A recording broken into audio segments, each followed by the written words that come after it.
Hey guys, welcome to the channel. As you see in the thumbnail, what if Naruto awakens his soul power and harem with bleach milf? Before I start, please do support for more awesome content, and subscribe my channel and like this video. Go support and follow the Rallian for writing that awesome fanfic, and also make sure to comment on this story. Link in the description. Naruto and Jiraiya stood before Tsunade, the blonde Hokage, finishing some paperwork, signing her approval with a flourish of her pen. Shuffling the papers slightly, then picking them up and tapping them against the wood of the desk to straighten them out, Tsunade handed the packet to Shizen for filing or delivery. Once Shizen had departed, Tsunade settled her gaze on the two ninja, causing both to straighten into parade attention. Tsunade flipped a hand at the duo, a signal for them to relax. Jiraiya settled into a not-so-subtle leer at Tsunade's bosom as the briefing began. "Afternoon, Naruto," Tsunade began. "How do you feel?" Naruto absently rubbed the scar on the left side of his chest, all which was left of the bullet wound that Tenten had given him at the Valley of the End. "Better. I don't have any problem with the shortness of breath anymore. My burns have completely healed. And the needles around my heart are gone too." "Very good," Tsunade replied, nodding in a satisfied manner. "Well then, I think that you are completely recovered and ready to return to active duty." That was the best news that Naruto had heard in a long time. Having to endure 2 weeks of forced inactivity had left him irritable and short-tempered, even with Hinata and Tenten. So when Tsunade said he could finally return to active duty, happiness was a weak adjective to describe the emotion he felt. He trembled for a few seconds before he thrust a fist towards the ceiling, followed by the rest of him. His cry of "YTA" was cut off mid-syllable by Jiraiya's fist meeting the crown of his head. "No need to get so excitable, brat," Jiraiya growled, Naruto's exclamation giving new fuel to his hangover. Once Naruto shook the swirls from his eyes, he stood up, and after glaring at Jiraiya he refocused on Tsunade. "So why did you call me up here, Granny? You could have told me in the hospital without this guy here." "Very true. The real reason why I have called you here is because I am assigning you an A-rank mission. Naruto, with your mother's permission, I am officially apprenticing you to Jiraiya. You will be accompanying Jiraiya on his travels for the next 2 to 3 years. As you are well aware, the organization of Nuke calling themselves Akatsuki is after you. While you remain in Konoha, they can be sure where you are, and that makes you vulnerable. And that is absolutely unacceptable. With Jiraiya, you will have his undivided attention to train and protect you." "Protect? I don't need protection." The sharp crack of Tsunade's meaty palm coming into contact with the desk cut him off. "Wrong, Naruto. You have at least 2, possibly as many as 9 S-rank criminals after your head.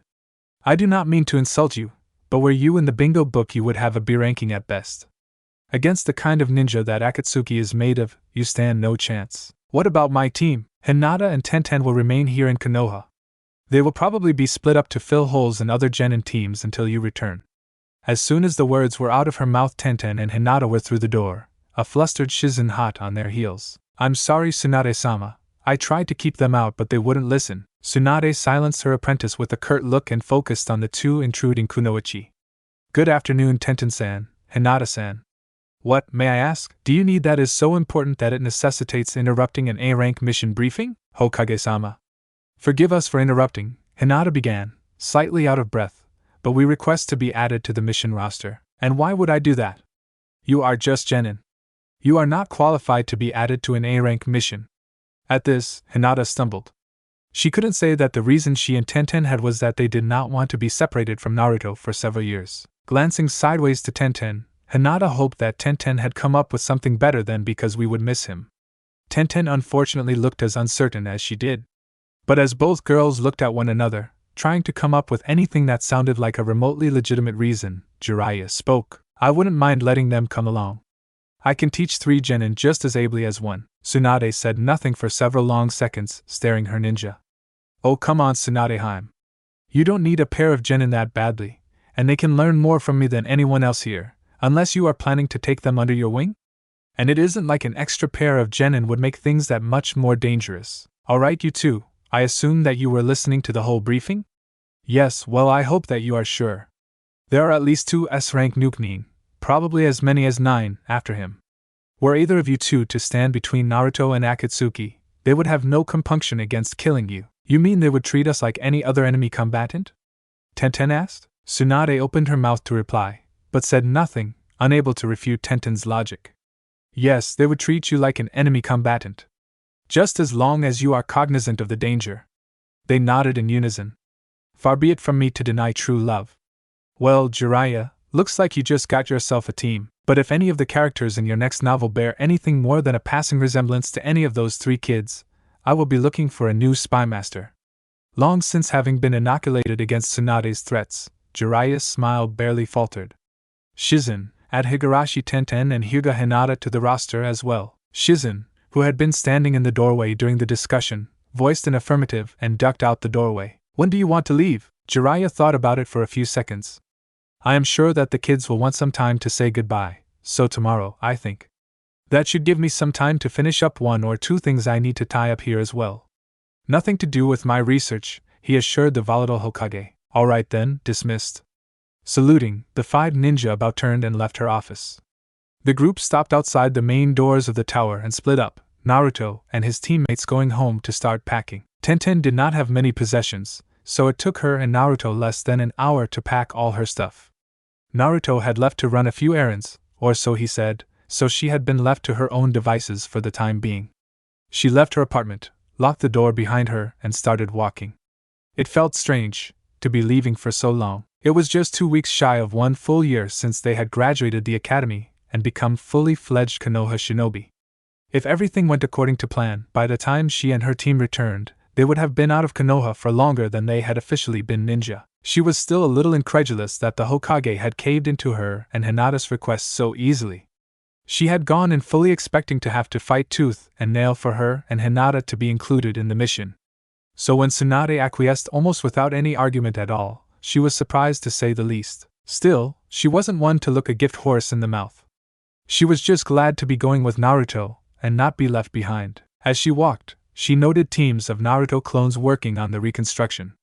It had been a little over a month since the invasion and the reconstruction was only now really getting going, although it was hastened quite a bit with 2,000-odd extra helpers. Most shinobi were out assisting, including the genin cells that were still taking missions. She and Hinata had been exempt from helping out, for the most part, since Naruto, the nominal leader of their team, had been put on bed rest, and that meant no training or physical labor. Of course, Naruto wasn't one for following rules when he could get away from it, hence the Shadow Clone Reconstruction Force. Arriving at her destination, she opened the door, the familiar jingle of the bells sounding in her ears. The Higurashi weapon shop looked exactly the same as she remembered it, taking mostly superficial damage during the invasion. Mom? Dad? Anyone here? Tenten heard feet pounding on the 2nd floor, and then on the stairs. Tenten-chan? Chi-Chi crouched down to look at Tenten from between the bars of the banister before hurrying all the way down. How are you? Are you okay? Yeah, Mom, I'm fine. Is Dad around? I need to talk to you two about something. Yeah, he is Kaseki. It's Tenten. Kaseki emerged from the back room a few seconds later, wiping his hands on an already dirty cloth. Tenten-chan, how are you? I'm fine, Dad. I just wanted to come over to let you know that I have been assigned a long-term mission, rank? How long-term? At least 2 years, maybe longer. Kaseki and Chi-Chi knew better than to ask for details about the mission. Had either one of them been shinobi, Tenten would have been able to be more forthcoming, but civilians were not issued security clearances. Do you know when you have to leave? Kaseki asked the only question that Tenten would be able to answer. Tomorrow. Do you need any equipment? Kunai, shuriken, wire, oil, whetstones? Tenten nodded her head. Dad, can I get the molds you made for my ammunition and whatever gunpowder you have left? Sure thing, Tenten-chan.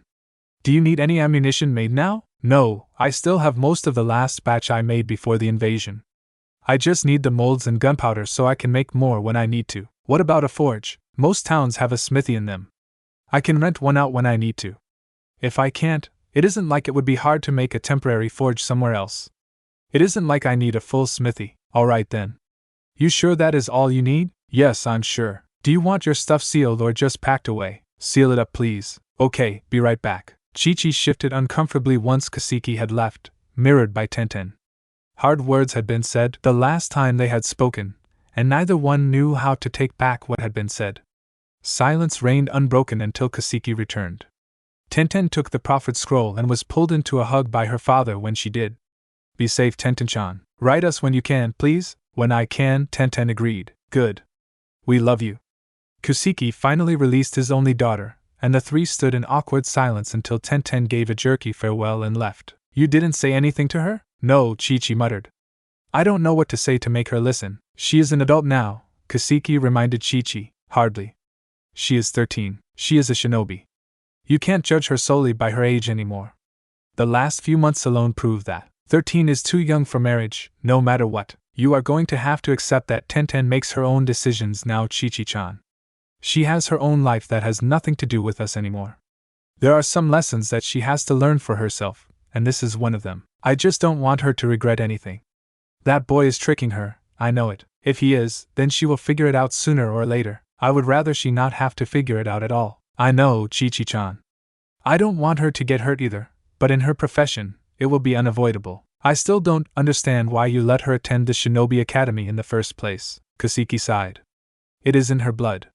I don't think that she would have ever been truly happy otherwise. She would have been happy enough, Chi-Chi replied. Turning away, she returned upstairs before Kaseki could say anything else. Shaking his head, Kaseki returned to the back room, the oddness of the conversation making him chuckle. It was remarkable how their positions had reversed, his and his wife's. When Tenten had first graduated, he had been the one opposed to Tenten interacting with Naruto. Now he was defending her decision to accept Naruto's proposal. What differences time could make. Hinata had been home for 20 minutes when a senior branch Hyuga knelt in the doorway to their suite. He had to clear his throat 3 times to gain the pair's attention.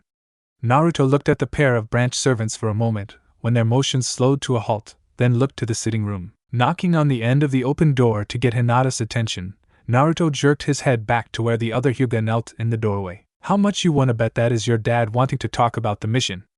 Naruto had long since given up his speculation as to how the hell Hiashi seemed to know as much as the Hokage, almost as quickly. Hinata looked back over her shoulder to where the servant knelt, waiting to address them. Leaning forward over the large luggage scroll she knelt beside, she placed her hands on the circular ceiling array inscribed before her, twisted her hands slightly as she channeled the requisite chakra to her hands and watched as the bundle of clothes vanished in a puff of smoke. Rocking forward slightly, she pushed off her knees and stood up. Naruto stayed in the doorway as Hinata approached the servant. Hinata-sama, your father requests your and Naruto-sama's presence in his chambers, post haste. Told you, Naruto muttered as they were escorted from their suite to Hayashi's outermost chamber. The servant opened the sliding door front he pair, and then closed it behind them. The servant remained by the first door as the pair moved across the room. When everyone was properly seated, Hayashi tucked the sheaf of paper he was perusing into a drawer. Studying Naruto and Hinata for a few interminable seconds, Hayashi broke the silence in his usual manner when dealing with subordinates. That is to say, abruptly and without preamble. I am most concerned about the A-rank mission that the Hokage has assigned your squad, Naruto-kun. I understand the reasoning behind your assignment. As Jiraiya-sama's apprentice and a Jinchuriki, it would be foolhardy for you to remain in Konoha.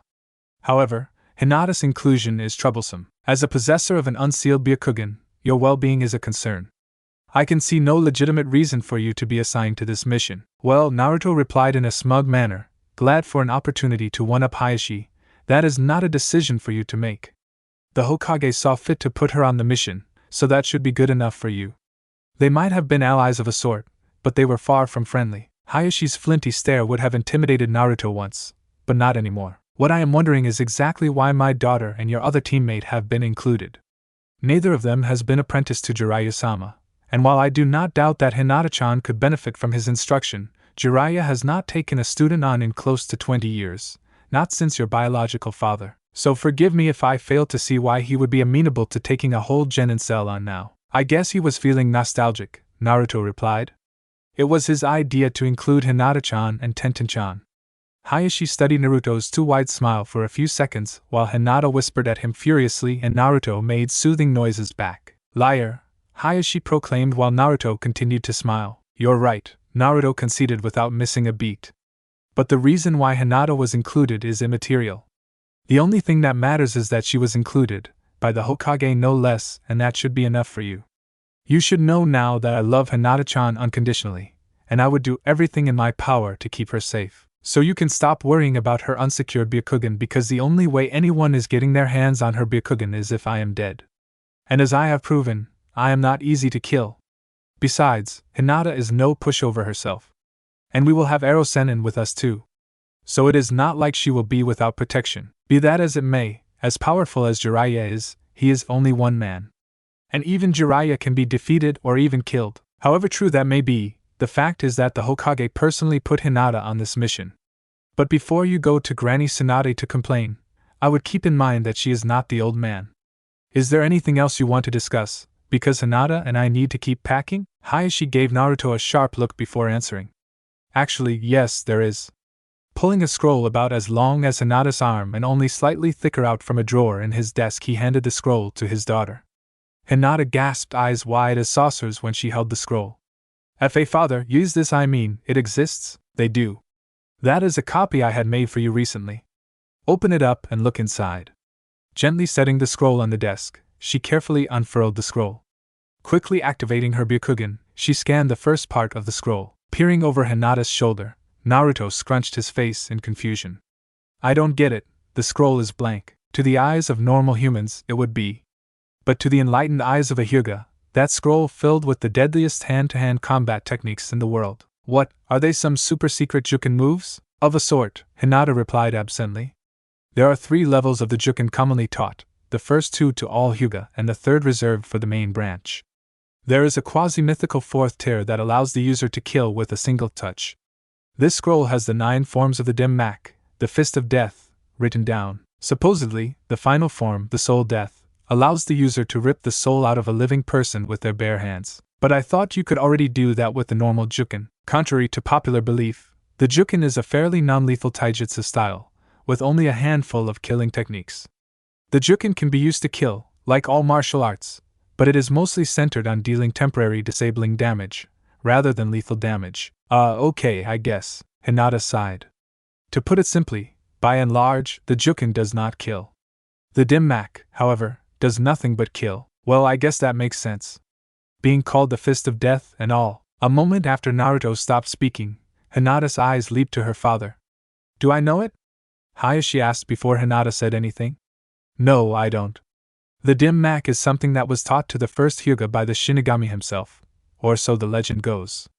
But it was deemed too dangerous and was eventually forgotten by most. I had a feeling that something was going to happen soon, and had this made.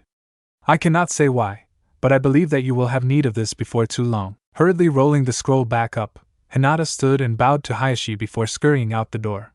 Well then, if there is nothing else, I think I will take my leave as well. Nodding to Hayashi, he had almost made it out the door before the Hyuga patron spoke again. Be careful, Naruto-san. There is a storm gathering on the horizon, and I believe that you will be at its center. Thanks for the warning, he replied seriously, and left. Naruto found Hinata sitting on the futon staring at the scroll on her hands. I can't believe my father gave me this, Hinata said when Naruto sat down next to her. Sounds pretty amazing, doesn't it? Yeah, it kinda does. Every Hyuga grows up on stories about the dim mak, the fighting style that uses the power of the Shinigami itself. I mean, I never actually thought it existed. Well, it does, and you have the proof right in your hands.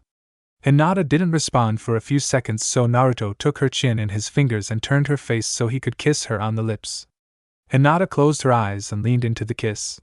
When Naruto pulled back a few seconds later, Hinata hugged him, resting her head on his chest. Sorry about that. Nah, it's fine.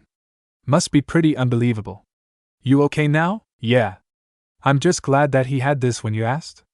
My father does not like challenges to his authority. I am sure that my father will do something to pay you back for being so rude to him, even in private. Naruto grinned. Maybe so, but we are leaving tomorrow for at least 2 years, so whatever he plans will be put on hold until at least then, assuming he can hold a grudge over something that minor that long. And that is something I can deal with. And it isn't like I can't take care of myself. I know you can, but that doesn't stop me from worrying. A light laugh came from Naruto's lips at that. And that is just one more reason I love you. Hinata giggled and gave him a peck on the lips. Pushing herself to her feet, she went into Naruto's room, Naruto following her, leaning on the door jamb, and crossed his arms over his chest as Hinata unrolled the large luggage scroll. Don't trust me to pack enough underwear? Hinata gave him a look over her shoulder that said exactly that. Come on, Hinata-chan, stop worrying about the mission, Naruto whispered in her ear from behind. There will be time enough for that later. Anyways, it's almost dinner time, and I'm hungry. Feel like going out? Hinata rolled her eyes. Let me guess, Ichiraku's? Naruto shrugged, as if to say, what can I do? Well, we are leaving for the next couple of years soon. And we haven't been there in forever. We were there Sunday, and it is Wednesday. 2 days is the next best thing to forever. Sighing, Hinata gave in. Naruto pumped a fist low and hissed out a yes, drawing out the S sound. Grabbing his Gamachan wallet from the dresser, one of only a handful of things left that had not been packed away, and slipping the baldric to his Zanpakuto off the peg by the door, they left. Practically skipping as he held her hand on the way to his favorite restaurant, the only thought in his mind was which flavor of ramen to order first. Holding the privacy flaps to one side and letting Hinata enter first like a proper gentleman, he gave a cheery hello to the elderly proprietor of the best ramen bar in the world. Good evening, Naruto-kun, Hinata-sama. Eating here or to go? Eating in tonight, I am Nei-chan. Alright then, what can I do for you tonight? Naruto didn't even bother to look at the menu printed on the large board hanging behind and above I.M.'s head before ordering. I will start off with a Hokage-sized beef ramen, then a miso, chicken shrimp, and finish off with a Konoha Supreme. What about you, Hinata-sama? Medium chicken ramen, please. Alright then, 1 Hokage beef, 1 medium chicken coming right up. Hinata and Naruto waited in comfortable silence as they waited for their meal to arrive. I.M. had gone to the rear to give her father their order, and there was no one else in the bar at the moment, so the silence was unbroken, except for the ambient sounds of the foot traffic filtering in from outside. 3 minutes later, an elderly man with a spotted white apron and spotless white cap approached the counter, 2 steaming bowls in hand. Setting the food down on the counter in front of his customers, he pulled a pair of chopsticks from a pocket in his apron and set them across the downs. Ichiraku Tuchi let Naruto and Hinata break the chopsticks apart, give thanks and eat a few bites before saying anything. How've you been, Naruto? Been a while since I have seen you. Fine. Been busy, what with finding Tsunade and helping out with the reconstruction and all. At least until tomorrow. What happens tomorrow? Long-term mission. How long-term? 2 or 3 years, not really sure. I.M. wanted to ask more, but knew better. Naruto would tell them all he was allowed to, and not a word more. Gonna be spending it with Rasengan, training. Your whole team? Yeah.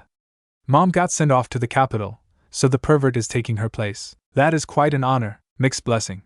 When he and I went looking for Tsunade, he stole my money and spent most of it whoring and drinking. I will spend as much time trying to get him to train me as actually training, if not more. He is strong, no doubt about it, but he is a bum the rest of the time. Tucci and I.M. looked shocked that Naruto would speak like that about one of the legendary 3. Hinata just shrugged when they looked to her. It's true, for the most part. When he isn't drinking, he is peeping. When he isn't peeping, he's in the red light district, she euphemized, unable to bring herself to actually say whoring. He is the author of Ika Ika, after all. Don't worry though. I have developed several techniques to combat his lazy lecherousness. Besides, if he ever tried to peep on either of my girls, I would pound him into next week, after they finished with him. The rest of the meal was spent in silence as Naruto and Hinata finished their meal. Naruto told Tucci when they were leaving the next day so they could see Team 9 off. The silence was unbroken in the deserted academy, classes having dismissed for the day. The only people still in the building were the teachers themselves. The silence was only emphasized by the soft, almost undetectable whispering of Hinata and Tenten's sandals and Naruto's geta. Opening the door to Iruka's classroom, Naruto walked in. Hello Naruto-kun, Tenten-chan, Hinata-sama. Afternoon sensei, Naruto replied. What are you doing right now? Grading papers. Iruka set his pen down and leaned back in his chair. Need something? No, just wanted to come by to talk to you, that okay? Yeah, I can spare a few minutes for my worst student. Hey, I will have you know that it was all an act. All of it? Well, almost all of it. Now that I could believe, whatever. I am the Lightning Legion, what use have I of silly school grades? Well, had your mother not taught you the shadow clone technique, you would have had a lot of use for them because you need them to graduate. Grades are for people who don't have my built-in awesomeness to rely on. Iruka rolled his eyes. You are a fluke, Naruto. A 1 in a million happenstance. Never happened before, never will happen again. You graduated because of the QB. Had it not been for the QB, I would have passed with flying colors. Not even the 9 Tails has enough anti-awesome to counter mine. There are so many flaws in that argument, I don't even know where to start. You don't know where to start because there are no flaws. Iruka face-bombed. There is just no winning with you, is there? Nope. Naruto couldn't have been prouder. But his smile slid off his face as quickly as it had arrived. But there was something that I wanted to talk to you about, Iruka-sensei. I'm listening. Well, 2 things actually. The first is we are going to be leaving soon, for the next couple of years. I finally got officially apprenticed to Rasengan, and we are going to be leaving Konoha with him for training. Tenten-chan and Hinata-sama too? Yep, all three of us. Well, that is interesting. Been a while since he has taken a student, let alone 3. I know. That kind of ties into the second reason I wanted to talk to you. Have you ever heard of an organization called Akatsuki? No, can't say I have. We don't know much about them, but what we do know we are pretty sure of. There are 9 members, each S-rank missing Nin. They have been operating as a mercenary force, bounty hunting and hiring themselves out as fighters. But most importantly, they seem to be after the Jinchuriki, or more specifically the Biju. That is bad. Yeah, no kidding. They have some pretty hardcore members too. I ran into Itachi clan killer, and the monster of the mist, Hashigaki Kisame. Iruka paled under his tan. And you made it out alive? I wouldn't have, had it not been for Jiraiya. They fled pretty quickly after he turned up. Yeah, I would imagine. In any case, they blew their hand. Apparently, Rasengan has known about them for a while now, and while he won't tell me who his source is, he told me that they were not supposed to start making moves on the Jinchuriki for another 2 years, at least. I think that we somehow managed to stumble on them while they were in the middle of a job and they decided to take a swing at me and missed. That is pretty scary, Naruto. Tell me about it, Naruto said, grimacing. I was pretty damned lucky that Jiraiya happened to walk in on them as they made their move. Had Rasengan been 2 minutes later, I would have been gone. In any case, I have been thinking about Akatsuki a lot lately, and how they are planning on gathering all the Biju. I want to use you as a sounding board for an idea of mine. Really, a barely trained, rookie chunin like you has a plan on how to deal with 9 S-rank criminals? This ought to be interesting. Everyone looked up to where Jiraiya was hanging upside down, looking in through one of the opened windows. How long have you been there? Naruto demanded. From the beginning, more or less. Jiraiya swung down through the window and leaned on the sill. I got bored, so I decided to follow you 3 around. You do tend to get into interesting situations when I am not around, whatever. Anyways, as I was saying, whatever Akatsuki wants with the Biju, it is bad.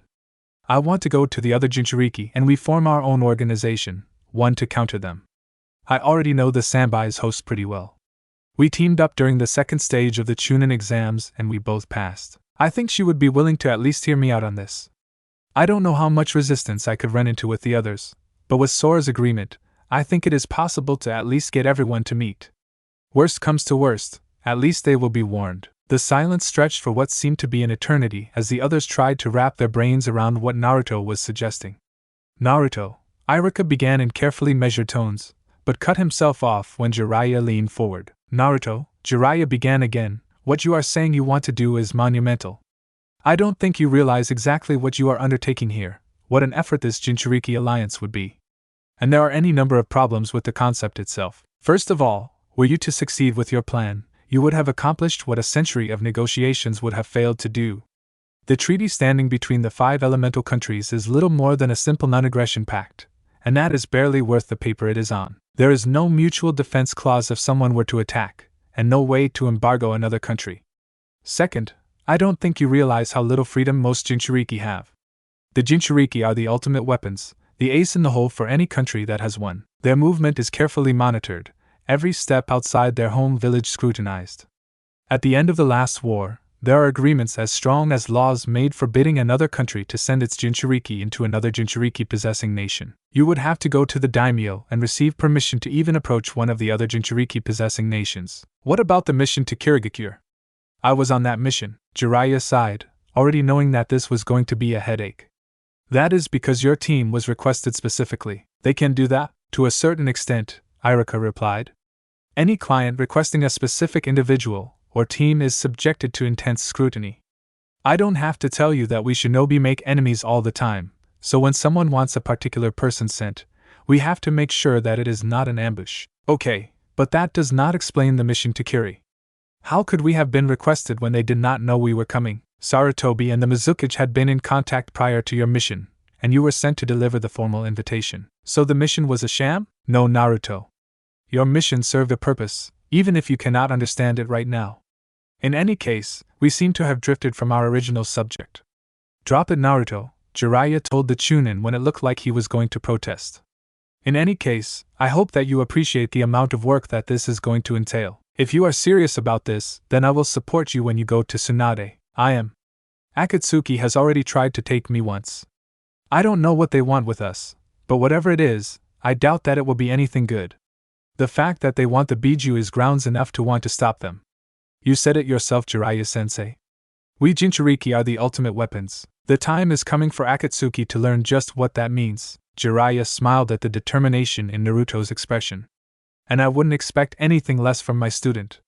Assuming that Tsunade allows you to go forward with your plan, the first thing we will need to do is get the diplomatic and traveling papers you are going to need. I have contacts within the Daimyo's court, and your marriage to Hinata should make that somewhat easier. Hinata brightened when she realized what Jiraiya was talking about. All senior members of the bloodline clans in Konoha are automatically granted a lordship equivalent to a royal minister when they come of age. Exactly, Jiraiya said. Otherwise you would have to be established at court first. Well, at least my marriage has finally done some good. Naruto winced as soon as the words were out of his mouth, raising his hands defensively and turning to Hinata to apologize. Hinata silenced him by putting a finger to his lips and offering a small smile. Relax, Naruto-kun. I know what you meant. Naruto took her hands in his and kissed her knuckles before turning to Jiraiya. So where do we start? The group waited with bated breath an hour later as Tsunade leaned back in her chair behind her expansive desk, fingers steepled as she considered Naruto's absurd idea. After almost 2 full minutes of silence, the Hokage swiveled around to face Naruto and spoke. Naruto, as altruistic as your plan is, there are some things that I must know before I can okay this. First, do you have any idea as to where your organization will be based? Before Naruto could speak, Jiraiya answered. As you know, the Land of Iron is the only truly neutral country, having served for the location for any number of shinobi summits in the past. I know the man who leads it, a man named Mifune. As you know, the Land of Iron has suffered in the past at the hands of ninja, both during the secret wars and during peacetime. I am sure he would support any initiative that would increase goodwill among the elemental countries. Assuming we can get this past the Daimyo, that will be one of the first stops we will make. Okay, I can accept that for now. What kind of leadership is there going to be? Who will be in charge of this group? And what about funds? Honestly, at this point, I can't say. Right now, all I am aiming for is for getting everyone to just meet. Everything else can be worked out once I get everyone to sit at the same table. Tsunade considered what he said for a few seconds before responding. Alright, Naruto. I will back you on this, with conditions. First, I want oversight. Any action your group takes has to be approved by me. Second, I want someone there to represent Konoha.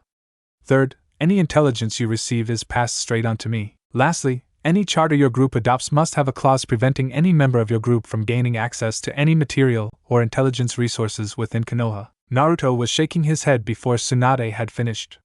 Your first 2 conditions are unacceptable. I trust you, Granny, but I am not going to risk having my group fall under the council's influence. If that were to happen, that would be the end of anything I tried to do. You know the council would have absolutely no qualms about doing whatever they think is necessary to gain an edge over another country. As for your second condition, Konoha can have a representative, but only in a strictly observatory role. The only reason my plan has a wisp of a chance of success is because me and my fellow Jinchuriki are Jinchuriki, and have a vested interest in seeing Akatsuki eradicated. I am not going to see my group hijacked and destroyed to further some politician's agenda. The only people, and I mean only, who will have any say in anything my group does are those directly involved. I will share any intelligence I receive with you as a matter of course, but I will not go hunting for secrets for you. Several seconds passed as Naruto and Tsunade matched wills. Suddenly, Tsunade leaned back and grinned. The sudden change in demeanor seemed to throw Naruto for a moment. Good Naruto. I hope that you would object to my conditions. If you could not stand up to me, I would have withdrawn my support. To make this idea of yours work, you are going to have to stand up against a lot of powerful people who are going to want to use you to fulfill their agendas. Be sure to keep in contact. I will try to help as much as I can. Let me know if you ever need anything. People, material, funds, I will do what I can for you. Naruto offered a grin to match hers. Thanks a lot, Granny. You don't know what it means to me. Yeah? Now get the hell out of my office before I start crying. Showing teeth, Naruto led the exodus from Tsunade's office and out onto the street. Naruto turned to the group and spread his arms in an expansive gesture, taking in everyone in front of him. So how about a celebration for getting my plan approved? Iruka opened his mouth to agree, but Jiraiya cut across his words. Sorry, but we can't. We grown-ups have to discuss some things about your upcoming mission. Before Iruka could disagree, Jiraiya clamped his hand down on Iruka's shoulder and vanished in a body flicker. The three teens looked at one another uncertainly, blinking in surprise at the hasty exit. Well, that was weird, even for Rasengan. As one, Hinata and Tenten agreed. As it seems we have some time alone, what do you want to do? Grinning mischievously, the two women grabbed Naruto's arms and jumped to the roofs. The next morning, Naruto stood yawning and fiddling with his chunin flak jacket. Even after 2 weeks, he still wasn't used to wearing it. The thing wasn't particularly bulky or heavy, but it did restrict his movements a little. He had to get his trench coat altered to fit over it. Hinata and Tenten had arrived at the gate with him, but Jiraiya, Tsunade, and the Ichirakus were still absent. Most of the other 3 teams of the Genin 12 had arrived, the last few stragglers arriving. Tenten and Hinata were speaking to Ino and Sakura while Naruto conversed with Shikamaru. Apparently, Tsunade was already planning ahead, and had assigned Shikamaru as Konoha's liaison to Naruto's group. Shikamaru had accepted the assignment with his usual grace, but was planning logistics with Naruto readily enough. It had already been agreed that Naruto would contact Shikamaru via the Toads when he had something to report. Shikamaru would in turn pass the information on to Tsunade. Eventually, the 2 Sannin arrived and it was time to depart. Hugs were exchanged, hands were shaken and promises were given. The next time Naruto returned home, it would be at the head of an organization powerful enough to rival anyone but the hidden villages themselves. The first night after leaving Konoha, after camp had been made and dinner eaten, Jiraiya gathered them in front of the fire. Alright, as I am sure you are well aware, our first stop is going to be the fire capital. There are many things you 3 must know before approaching the Daimyo. How much do you 3 know about how the government works outside of Konoha? Naruto and Tenten gave Jiraiya matching blank looks. Hinata raised her hand, waiting for Jiraiya to wave a hand in her direction for permission to speak. Well, as everyone knows, the Daimyo is the head of government, but the national military runs just about everything outside of the self-governance zone, and the military is dominated by the nobly born samurai. Wait, self-governance zone? What is that? Did you even attend a single social studies class, Naruto-kun? Tenten asked. Not when I could avoid it. And I pretty much slept through what classes I did attend. Still, you should have at least heard of the self-governance zone. Nope. Jiraiya knew how thick-head Naruto could be, but there were some gaps in his knowledge that just boggled the mind. I mean, I paid attention in most classes, even if I didn't look like it, but math and social studies were the 2 classes that always put me to sleep for real. Jiraiya was pinching the bridge of his nose, trying to keep his calm. Hinata-chan, if you please. Basically, what you need to know is that when Konoha was founded, the Shodai Hokage got the Fire Daimyo to create a self-governance zone around Konoha. As long as we do not work against the interests of the Fire Country, we are pretty much left to our own devices. Inside the SGZ, just about everything but the issuance of currency is under the Hokage's purview. That includes taxation, policing, public works, infrastructure, and the like. The Daimyo has the authority to issue command directives to the Hokage and not much else. So what does that mean? Essentially, we do missions for the Daimyo for free whenever he needs us to, and in return we control everything except the printing of money. Exactly, Jiraiya continued. Now, obviously given the size of the national military, it is run differently from the hidden villages, both in organization and scale. Under the shinobi system, where there are a relative handful compared to the national military, there are 5 official ranks: Genin, Chunin, Tokubetsu Jounin, Jounin, and village leader. The national army is hundreds of times bigger than the shinobi corps are, so they have more ranks than we do. There are 2 basic types of personnel, enlisted and officers. There are a few subdivisions, but all you really need to know are the basics. The 7 enlisted ranks are buck private, private first class, lance corporal, corporal, sergeant, sergeant major, command sergeant major. The 9 officer ranks are warrant officer, lieutenant, captain, major, lieutenant colonel, colonel, lieutenant general, major general, and general of the army. Now, as ninja have to interact with the national army on occasion, and by extension the samurai, all shinobi hold honorary ranks in the army, based on our shinobi rank. Genin start out at command sergeant major, Chunin at captain, Jounin at colonel, and Kagez at general of the army. Tsunade and I hold a rank of lieutenant general because of our special status as Sannin. What about Tokubetsu Jounin? Tenten asked. Well, as you know, Tokubetsu Jounin are ninja that have Jounin level skill in one area. In the shinobi system, that places them between Chunin and Jounin.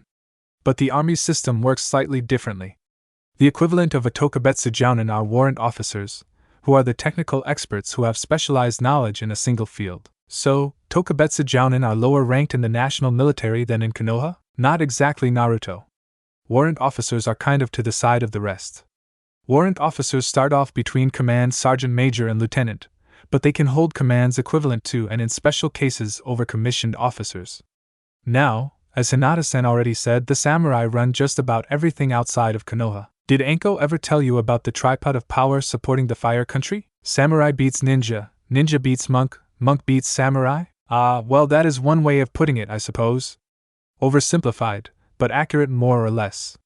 Naruto just grinned. In any case, it is the samurai who pretty much run the entire national military. Beyond the enlisted/officer division, you also have a commoner/noble split in the military. At the lower levels, you have commoners vastly outnumbering the nobles, but the balance tips farther toward the nobles the higher up the command chain you go. For example, you would never find a samurai below the rank of lieutenant, barring special cases. On the other hand, there is only one commoner who has been promoted to general officer in the last 10 to 15 years or so. As you can probably guess, the samurai live up to their reputation of formality and rigid organization. Shinobi are the antithesis of samurai in every sense of the word, so we are not quite persona non grata in the capital, we are far from their favorite people. And that brings me to my next point. Remember those 3 scrolls Tsunade gave you? Open them up. When the trio did, they saw a set of blue uniforms in front of them. Picking the coat up, Naruto examined it. Are we going to be wearing these in the capital? The uniforms were made of neutral blue cotton. The pants had 2 front pockets and a thin red stripe running down the outside seam. The trousers were tucked into a pair of shiny black cavalry boots. Form-fitting black shirts were worn under a coat, the bottom of the coat cut high enough to expose the belt line of the pants. The left side of the coat button closed over the right, in the approximate middle of the clavicle, but folded back at a diagonal, opening up at top of the manubrium, or just under the throat. Naruto and Jiraiya's coats had a gold cord that hung from the shoulder to the left pocket. A high collar came up to the chin, and then folded down again. Correct. The samurai don't like ninja, and ninja don't like the samurai, so to keep them happy, we pretend to be one of them when in their territory. Nobody will mistake us as actual soldiers, but a show of discipline and formality will keep them happy, or at least willing to let us in. So we pretend to be part of the army so that they can pretend that there are no ninjas in their city? Tenten asked. Pretty much. It is silly and frankly ridiculous, but they are the ones running the show. And it is not that big a deal. They want to pretend we don't exist, let I say. Anyways, a few rules to follow while we are in the capital. Whenever spoken to, let me answer or Naruto if I am not with you. A rule of thumb is enlisted soldiers is to be seen and not heard. The only time you should answer a question is if you are directly addressed. An officer is always to be called sir, never by name unless otherwise indicated. When meeting someone, the lower-ranking individual will salute first, and then the higher-ranking person will. In public, Naruto or I are to be referred to as sir, and you will be called sergeant, your full rank only used when an officer first addresses you, or in a formal setting.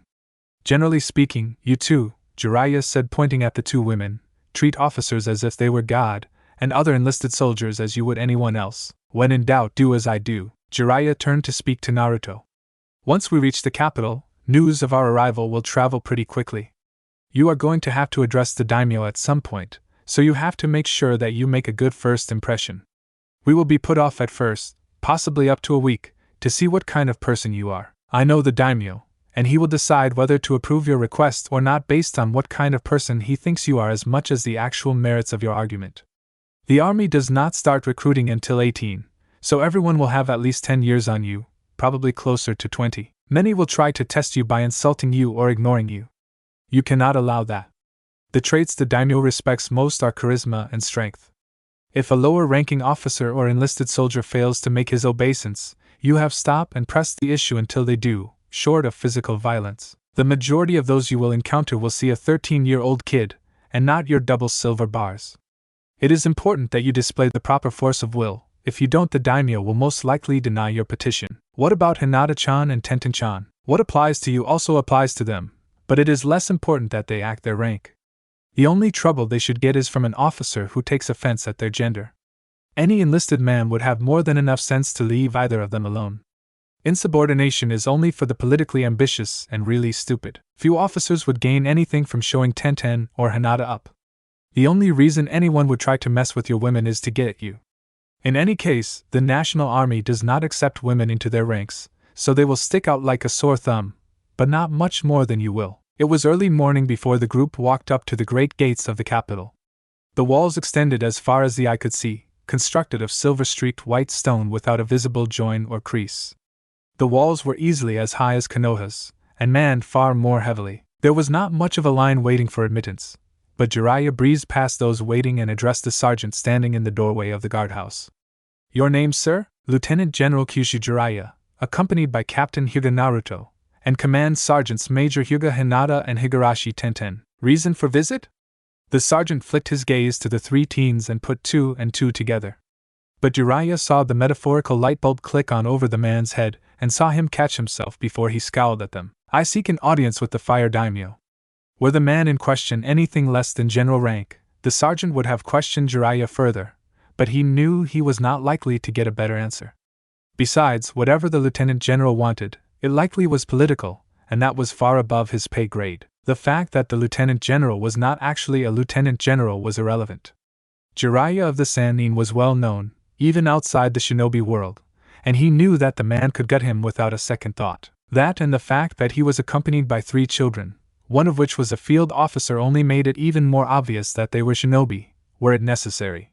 But they were following the proper protocols, and so the sergeant said nothing. Shinobi provided distasteful, but critical services to the government, and according to the unwritten rules, as long as they pretended to be soldiers, and did not draw undue attention to themselves, he had no reason to deny them entrance. Stamping Jiraiya's well-thumbed passport, as well as the 3 children's all but virgin ones, he saluted and let them in. Urashima Military City was a seething metropolis hundreds of times bigger than Port City. The captain and 2 sergeants stared in wonder at the sights within the walls. Jiraiya, immune to such, strode on. Back in Konoha, other than the Hokage's tower, there were few building over 3 stories. Here, most were at least 5, some rising 10 or more. And the broad boulevard they were on was at least 4 times as wide as any back home. Here the streets were at least 30 feet wide to a side, a median with thick green grass and small trees dividing the 2 sides. Anywhere else, Naruto would have said that the flagstone streets were excessively wide, but the crowd further on proved that they were as wide as they needed to be. Next was the sound. The chatter of 100,000 voices, the brays of thousands of oxen and whinnies of horses, the squeal of 100 ungreased axles, the snap of dozens of whips all created a clamor of incredible volume. Finally was the smell. Sun-baked cobbles, unwashed bodies, the grassy scent of horse dung and 1,000 other odors created a smell that was quite unlike anything else Naruto or the 2 girls had experienced. It was not exactly unpleasant, but it was far from palatable. Suddenly bursting out in laughter, Naruto wrapped his arms around Hinata, who was the one closest to him, and bent her over, kissing her enthusiastically. Naruto laughed again at the looks he got. "This is it," he said. "This is where it will start, the beginning of my master plan." "Calm down, Naruto. Do not forget, nothing has been approved yet. Your entire plan is still contingent on the Fire Daimyo's approval. And he is by no means certain to do that." "I know that, Ero-sennin," Naruto replied, "but it is just being so close has me excited." "Well, as long as you know that. Now, we need to get ourselves established somewhere. It will be a few days before we will be able to see the daimyo, and we need to have a place to wait until then." Naruto nodded and the 3 teens followed. "What do you 3 know of Urashima Military City?" Jiraiya asked, but continued before any of his students had the chance to answer. Urashima Military City, also known as the Two-Toned City, has been around in one form or another for the last 200 or 300 years. It wasn't until the formation of the Hidden Village that the capital of the Fire Country was relocated here, and the city renamed after the daimyo who engineered the treaty that led to the creation of Konoha, Urashima Hideyoshi. Originally the location of the Fire Country's high command, it was not until the relocation of the capital that the white and black cities were formed.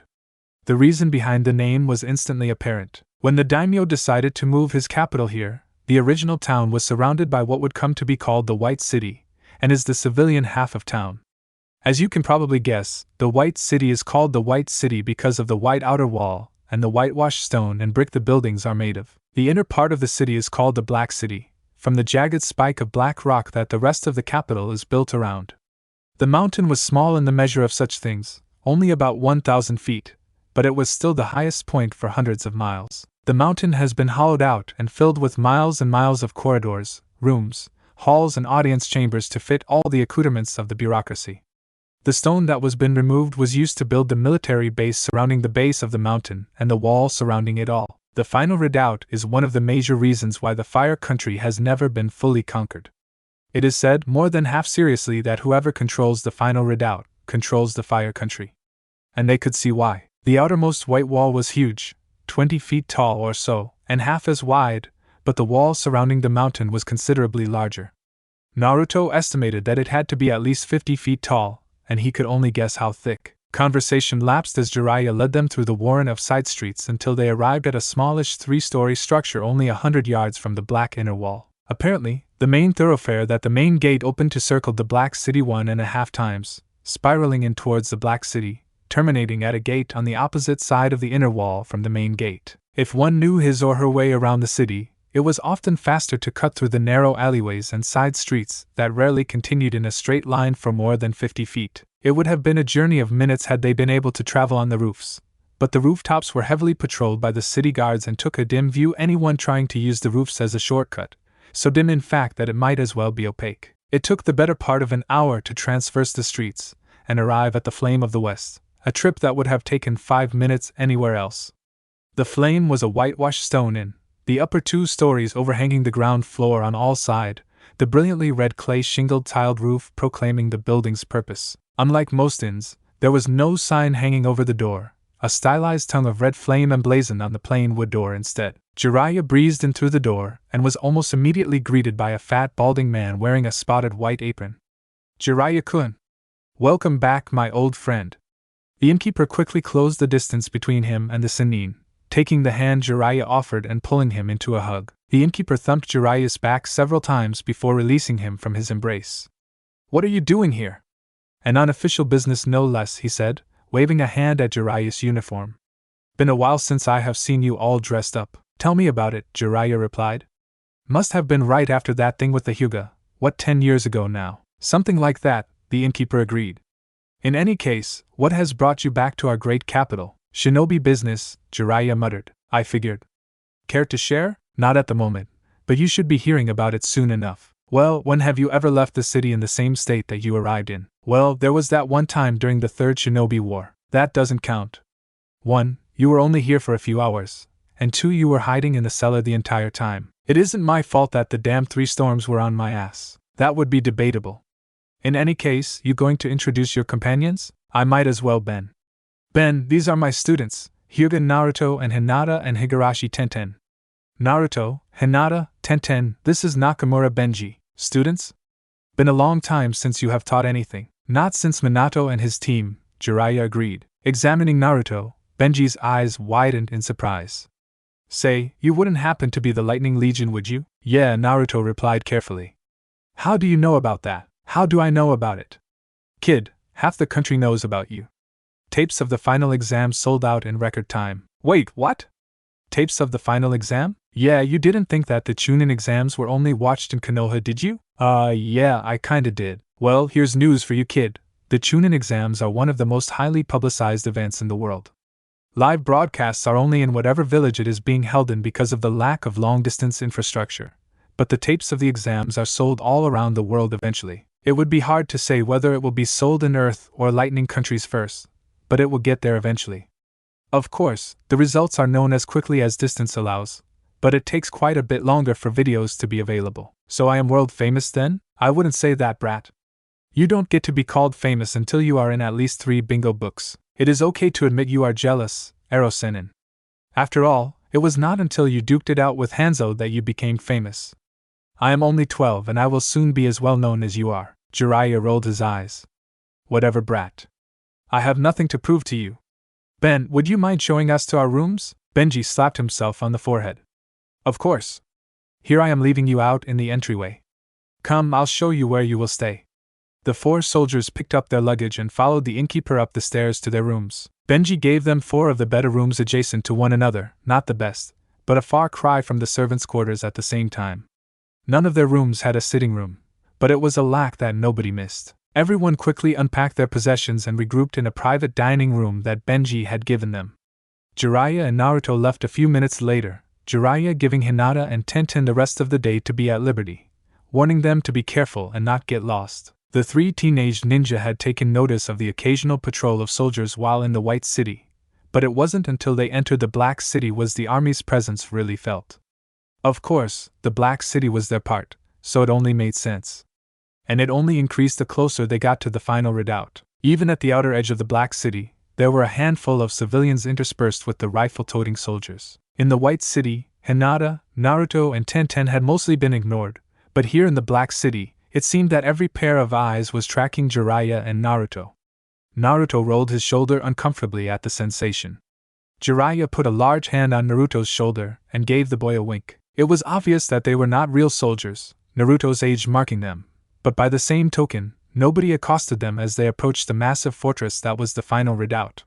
Covers were tipped and salutes exchanged where appropriate, and they were generally allowed to be, a few hard looks notwithstanding. Apparently what Jiraiya had said about the unwritten rules was true. Jiraiya was able to breeze and pass the guards at the entrance of the mountain, but trying to gain an audience with the fire daimyo took a bit more effort. The two had arrived at the redoubt shortly before 11 in the morning, but it was closing in on 5 in the afternoon before anyone was willing to see them. Unwritten rules aside, it seemed that everybody else took priority over them. After hours and hours of doing nothing but twiddling their thumbs, they were finally allowed to see the majordomo. The majordomo was a surprisingly youthful man, thick-lipped with a blonde flaxen beard braided into a square. The office was spacious, but not as much as one might expect from someone of his position. His desk, on the other hand, was fully 10 feet from side to side, and nearly half that front to back. It was huge enough to make Naruto wonder how the man behind the mammoth desk was able to reach anything at the ends of the table. And there were things at each side, and all in between, little wire trays filled with paperwork stacked several high, using almost all of the space. As the four shinobi entered, the majordomo tapped a thick sheaf of papers to line the edges up and clip them together with a yellow metal binder clip. The blonde man tapped out a rapid pattern with his fingers against the surface of the desk and a wire tray glowed blue and floated over to him. Placing the sheaf of papers in it, he nudged it back towards where it had come from and it floated back to its place. Okay, that is one of the cooler seals I have seen. That has to be a seal in the desk there, am I right? Jiraiya gave Naruto a sharp glance as he took a step ahead of his student, and gave a slight bow to the man behind the desk. Jiraiya-san, the blonde man stated with obvious displeasure. Been several years since I have had the experience of your presence, likewise Wurja. And you know as well as I that I am only here because I must. My companions and I will be out of your city as soon as our business here is completed. And what would that business be? The man Wurja asked. I seek an audience with our lord, on a matter of some urgency. Obviously, or you would not be here. I take it you have something more than just news, and want something outside your Hokage's authority? It concerns the Biju. Wurja frowned.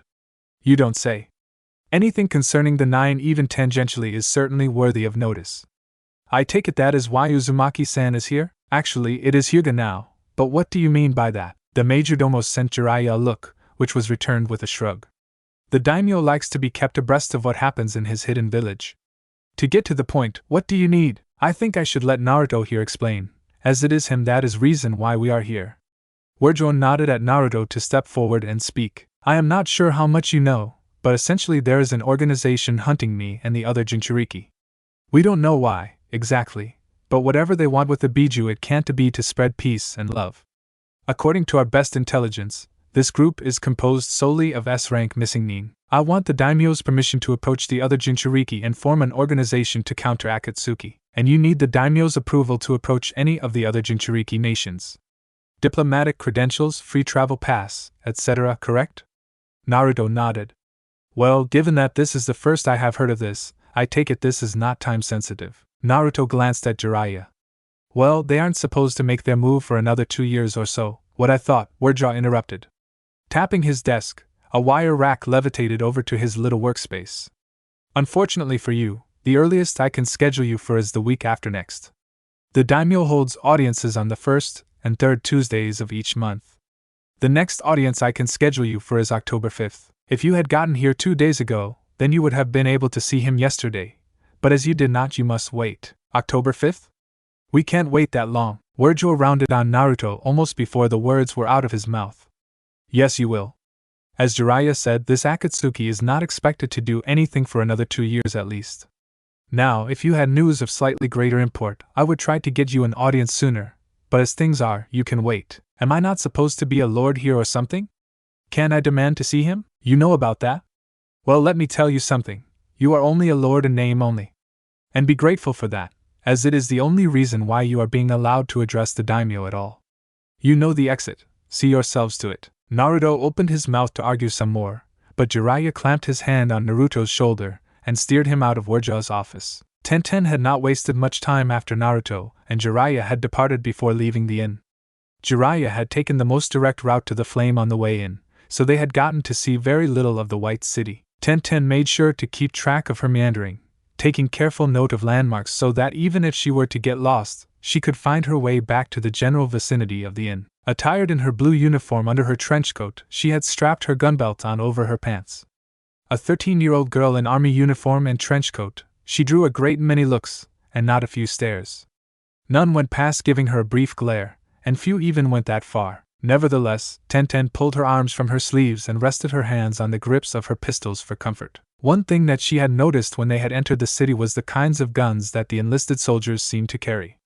Her rifles were antiquated by the admission of the old man that had gifted her first rifle, at least 20 years out of date. She had made a few small modifications to her firearms, most significantly the electrum plates used for her elemental cartridges, but for the most part, her original rifle and the copy remained unchanged from the manufacturer's specs. Her rifles were .577 caliber muzzle-loading rifles. The barrels were fairly long, the 39-inch barrel making the 55-inch long weapon less than half a foot shorter than her, and not exactly light, just under 10 pounds apiece. The rifles that the enlisted men carried seemed to be somewhat shorter, by maybe 6 or 7 inches. The rifles did not seem to be muzzle-loading either, with no ram visible.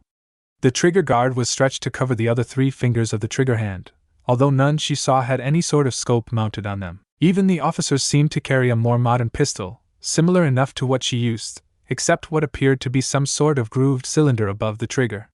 She couldn't very well go up and ask to have one, so she did the next best thing. The various rank insignias were still fairly fresh in her mind, so she picked a spot in front of what seemed to be an inn or tavern and seated herself on a bench placed there. There were a couple of battered-in cups attached to the bench, presumably so that sitters could sit outside and have a cup of wine or beer or tea or whatever they happened to drink without the owner of the establishment worrying about having his cups stolen. Although, it probably would not take much effort to snap the chain and walk away. Tenten did not wait long, a group of 3 privates and a corporal passing by in short order. Taking a bracing breath, Tenten stood up, squared her shoulders, and strode up before the soldiers. She had put her trench coat away in a scroll so her rank was plainly visible to 4 men in front of her. Sergeant, the 4 enlisted halted before Tenten, saluting. Tenten returned the salute and asked, "Where are you 4 going, Corporal?" Nowhere in particular, Sergeant. Higurashi, Command Sergeant Major Higurashi. Just on routine patrols, Sergeant Higurashi. Good. Follow me. Tenten turned away and gave the soldiers a wave, motioning for them to follow her. She led the way into the building that she had been sitting outside of. It was an inn, not quite as prosperous or well-kept as the Flame of the West, but as long as it had a private dining room, it would be good enough for her needs. The sudden entrance of 5 soldiers did not go unnoticed, the innkeeper hurrying over immediately. "Morning, Sergeant," but he was cut off before he got any further. "I have need of one of your private dining rooms for an hour." Of course. If you do not mind my asking, what exactly do you need?" "Just a private room for a little while is all." "An hour, and we will be gone." "You will be compensated, of course, for the use of your dining room." "Of course," the innkeeper agreed. Gesturing to the hallway, he led the 5 to the well-appointed dining room partway down the hall. Tenten led the 4 soldiers into the room, closing the door behind them. The 4 soldiers came to something halfway between attention and parade rest when the door closed, sealing them in with Tenten. All 4 were relatively young, the corporal not older than 20 or so, faces roughened by whiskers, yet still bearing traces of acne. Tenten had turned from the 4 men, pulling out a blank scroll and unrolling it across the length of the table. A pen and a set of small screwdrivers and a matching magnifying glass were placed on the paper before Tenten faced the 4 soldiers that she had commandeered. Pointing, she said, "Give me your weapon, Private." The private in question hesitated, starting to slip his rifle from his shoulder, but looking toward his corporal at the same time. The corporal only hesitated for a split second before stepping forward, one arm outstretched to keep the private behind him. "Sergeant, I am sorry, but I feel that I must ask what exactly is going on here." "Nothing sinister, I assure you, Corporal. I just wished to have a look at your firearm is all." "And why is that?" Because yours seems to be of significantly more advanced design than any of mine are, and simply put, I want to see how it works. Tenten gestured to the table behind her, where the scroll, jeweler's tools and pen was. My guns are antiquated to say the least. All I want is to see how yours work, so that I can improve upon mine. Guns, as in plural? The corporal asked. Several, Tenten confirmed. Are they muzzle loading? Or breech loading? Breech loading? Do you load them from the front or the back? Front. Well, I could see why you would carry several around then. You are probably using a pattern 53, quite popular in the country, .577 caliber, with 3 bands? Yeah. Old, but reliable. The corporal seemed to size her up for a moment. Probably about as tall as you are, if not taller. I have 6 inches on the longest of my guns, you know. Tenten was beginning to feel a little uneasy with the corporal, chatty as he was. Jiraiya had said that they were not likely to receive a warm welcome in the city, but the corporal was being quite friendly, enough to put her guard up. She was not like Hinata, insomuch as she did not have a valuable bloodline, nor was she like Naruto, who was already making a name for himself. The only thing that was worth kidnapping her over only one other person should know about, and he was the last person to go spilling the beans. I don't mean to look a gift horse in the mouth, but why are you being so helpful? You know I am not actually a soldier in your chain of command. I take it that this is your first time in the capital? Tenten nodded. And you were told about the unwritten rules, obviously. Another nod. And were told about the anti-ninja bias that most officers hold? One last nod. Well, for the most part, it is only the samurai, and by extension the officer corps that do not get along with your kind. Most enlisted soldiers don't have much of a problem with you. I see. The corporal turned and picked his rifle up from where it had been resting against the wall. This is a Model 92 lever-action repeating rifle. Now, the biggest difference between your pattern 53 3-band and these is that it is, as I already said, a repeating rifle. The corporal laid the gun down on the table and took one of Tenten's smaller screwdrivers and opened the side of the rifle. The corporal methodically disassembled his gun, making sure that Tenten fully understood each part functioned. It actually took closer to 2 hours than one, but by the end, Tenten had a complete schematic of the Model 92 repeating rifle, and an idea or two on how to make it even better. Tenten led the 4 men back outside. Tenten made her way back to the inn that she and the others were staying in slowly, strolling along at a sedate pace, taking in the sights as it were. Tenten had not been as sheltered as Naruto or Hinata had been, having visited other towns in Fire Country with her father on business, but even Port City was nothing in comparison to Urashima Military City. The black mountain that was the final redoubt loomed large over the city, omnipresent, a constant weight pressing on her. She only got lost twice in the rabbit's warren of side streets that composed the greater part of the White City despite the careful mental notes she had taken when leaving the inn, something that surprised even herself. Unlike Naruto, who had gone with Jiraiya to try to get an audience with the Fire Daimyo in the Black City, and Tenten, who had wanted to explore the White City, Hinata had chosen to remain at the inn. She had returned to her room as soon as Jiraiya had given her and Tenten permission to leave. Unrolling the large luggage scroll that everything else had been packed in, she quickly found the scroll that her father had given to her before leaving. It was smaller than the luggage scroll by a good bit, only about 1.5 feet tall and about 6 or 8 inches thick, but it was crammed with handwritten text, with hardly any margins left. There were illustrations of stances, diagrams of chakra, all drawn as small as they could be and still be legible. Hinata could scarcely believe that she held one of only 2 scrolls that held instructions for the dim mak. The jukin was lethal enough, designed as it was to target the soft innards of a human being, yet the dim mak was a step above and beyond the jukin. Jukin was unique among martial arts styles in the fact that it was based on the manipulation of chakra. Many styles use chakra in one form or another, to either strengthen or speed up the body, but none were based on the use of chakra, and even then, the jukin totally eschewed any sort of elemental manipulation, relying completely on inert, neutral chakra. Some styles imitated one element or another.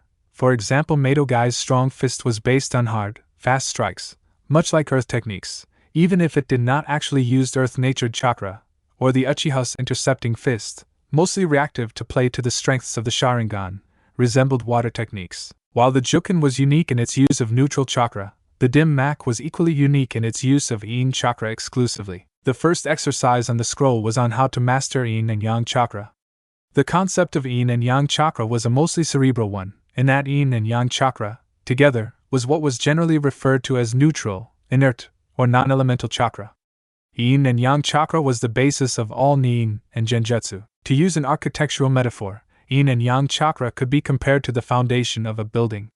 Every single building had a foundation of some sort, some more extensive than others, but the foundation was still there. Transformation and clone techniques, medical techniques, as well as the Nara's and Akimichi's secret techniques could technically be classified as yin-yang release, as the effects of the two techniques were created by altering the ratios of yin to yang. That was easy enough, as the ranking of most non-elemental jutsu proved. But separating them? It was like trying to remove creamer from coffee, impossible.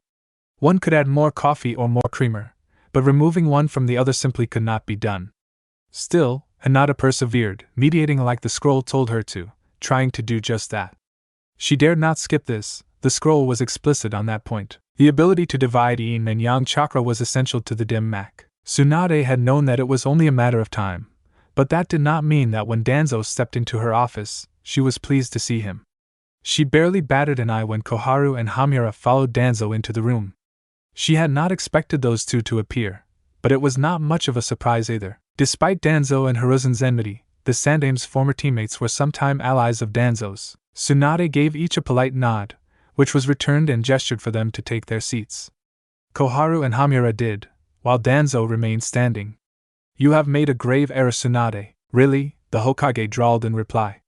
"I know that I am growing old and feeble, so if you could perhaps refresh my memory for me?" Danzo scowled. "Do not play the fool. It does not suit you. You know exactly what I am talking about." "I honestly do not, Danzo." The Uzumaki boy. He was sent out of the village on a high-risk and long-term mission. He must be recalled immediately. Oh, the eyes only, top secret, A-rank mission he was assigned. The mission that you are not supposed to know about. Tsunade was not wearing her official robes, nor her hat of office, but it was clear from her posture, back straight, hands folded on the desk and eyes slightly narrowed, that she did not need them to prove her authority. "Precisely," Danzo replied without losing a beat. "I suppose it should be expected, and I can sympathize with him, and his goals are admirable, but you have to realize that he is on a fool's errand." "No, Danzo, I do not." Danzo pursed his lips in irritation. "Tsunade, that boy is out ace in the hole, our weapon of last resort. Sending him out into enemy territory without any protection is—" "Watch how you finish that sentence, Danzo. Do I need to remind you that you stand in front of your Hokage? I appreciate your concern, even if you should not know anything to be concerned about in the first place, but it is misplaced. He is stronger than you might think, and has Jiraiya escorting him. Be that as it may, your former teammate is only one man. Can he take on the whole of Iwagakure, or Kumogakure should things take a turn for the worse, assuming he even makes it that far? His identity has been a closely held secret for good reasons, but he does bear an unmistakable resemblance to his father. Tsunade, you must realize that the boy is completely unsuited for such a task in the first place. He has no diplomatic training, and given his propensity for rash action, do you think that he could behave in a manner that would be required of him?" It had been agreed beforehand that Danzo would be allowed to lead the three of them against the Hokage, but Hamura and Koharu would speak up when Tsunade denied Danzo. "He is going to have to interact with heads of state and village leaders," Hamura continued. "Or is Jiraiya planning to act for the boy? And that is completely disregarding the extremely high chance that he would be denied entrance into the lands of stone or lightning." Koharu had taken her seat on the other side of Danzo from Hamura, adopting a nearly identical posture. "And that would be the best of all options. I cannot imagine what we would do if he were to be taken captive. Kumo already has the 2 and 8 tails. Adding the 9 tails to them, they would be the undisputed strongest village. We only maintain our position by a narrow margin, relying on the reputations of our S-class nin, such as yourself and Jiraiya-kun, and our more famous jounin, such as the Sandame's son, Kakashi and Guy." Koharu was cut off by the sharp crack of Tsunade's palms slapping down on the polished surface of her desk. There was nothing gentle in the glare that she directed at the 3 elders. "I appreciate your concern for Naruto, but you overstep yourselves. I remind you that you 3 are advisors, nothing more. I will call on you when I wish to hear your opinion, and only then. Danzo, I realize that you are only doing this because you genuinely believe that I am wrong, but do not mistake me for the Sandame. You have provided valuable and irreplaceable service in the past, but I will not tolerate your interference. I will not tell you to stop having my office watched, but I will tell you to not do anything that would force me to move against you, and that includes sending any of your off-the-books ninja after Naruto. You and your organization belong in the shadows where you can do the most good, and I hope that you will not make me pull you from them. Trust me when I say that you would quickly wither in the light. Come to me in this manner again and I will destroy you. Danzo stared at Tsunade for a few seconds before nodding his head in acquiescence. You aren't going to tell me to stay away from my former soldiers? No. For one, I know you would disobey me behind my back, so I will not bother. Unlike my predecessor, I do see the value in having a force that cannot be proven to exist. Danzo gave another nod. But do not think that means you can do as you please with them. If I have the slightest suspicion that you might be using root in any way that I would disapprove of, I will not hesitate to eradicate you both. Clear? Perfectly, Hokage-sama. That said, I want a full report on root. Do not say anything, Danzo. I want to know about personnel, material, mission capability, etc. Naruto is out there trying to create an organization to counter Akatsuki. But in order to do that, he will need the full support of Konoha behind him. And that includes root. So you will give me a complete report on the status and capability of root when I want it. I will not tolerate independent factions of Konoha shinobi operating within this village without my knowledge and direction. You will be used by me or I will see you destroyed. For the first time in what seemed to be decades, Danzo smiled. Not a cat got the mouse smile, but a smile of actual pleasure. Of course, Hokage-sama. I have always held the well-being of Konoha to be my utmost priority. Half the reason why I formed Root was to protect Konoha. I am but a weapon to be used for the protection of Konoha. Bowing from the waist, Danzo asked, Is there anything else, Hokage-sama? There is much I must do if the report is to be ready when you want it. Naruto woke up the morning after his and Jiraiya's meeting with the Fire Daimyo's majordomo in a bad mood. It was September 25th, and he had 10 days to wait before he would be able to see the Daimyo. 10 days with nothing to do but twiddle his thumbs. Just the thought of having to wait that long already had him antsy. Naruto was capable of being patient, as long as it was to a purpose. This, however, seemed utterly pointless, and mean-spirited besides. He was sure the wait was the majordomo's way of exerting his bureaucratic control over him, and while there were many things he hated, having to obey pointless orders was definitely in the top 10. He threw his covers aside and sat up. Rubbing his eyes to clear them of the sleepies, he swung his feet over the side of the bed and rose. His room had a small bathroom attached, barely large enough to hold the sink, toilet, and cubicle shower. He showered, brushed his teeth, changed into his freshly laundered blue army uniform, draping his coat over his shoulder, dropping his dirty laundry in the basket, and went downstairs to the common room for breakfast. It only took a single quick scan of the room to find where the rest of his team was sitting. 3 figures he expected to see were seated across from 2 he had not. Jiraiya, Hinata, and Tenten were seated at a table on the far side of the room, near a cold hearth, with his mother and Asuma sitting on the other side. Both were dressed, but neither in their usual attire. Like Jiraiya, Hinata, Tenten, and himself, they both wore the blue formal dress uniforms, but Anko had a pair of red squares on her shoulders, while a stylized tongue of flame rode on Asuma's shoulder boards, not dissimilar to the one on the door of the inn. Mom, Asuma-sensei, what are you two doing here? Much the same that you are, I would assume. The daimyo requested a sealing expert from Konoha, and I was sent. Asuma is here to babysit me. Naruto cocked an eyebrow at that. Hey, I am the one who taught you sealing, at least at first, remember? That isn't what I was thinking. I am just surprised that the Hokage herself didn't come to make sure you stay out of trouble. And you know exactly what I mean, Mom, Anko scowled. You know, I am starting to wonder what the hell I did to get this kind of reaction from everyone.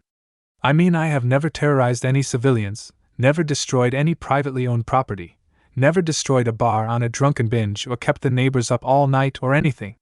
And don't mention that time you got mugged either. That was a one-off. Well, what about that other time with Kakashi-sensei? You didn't get up until dinner. Again, that was one time. One time. Never happened again, never will. Sides, that was halfway your fault in the first place. Nah. No way you are pinning that one on me. You started it when you put freaking explosive seals on the ramen cupboard. We had to get a new refrigerator. Yeah, well, you learned your lesson about trying to sneak anything past me, didn't you? Only because, well, you know, you put explosive seals on the ramen cupboard. Seals, as in plural.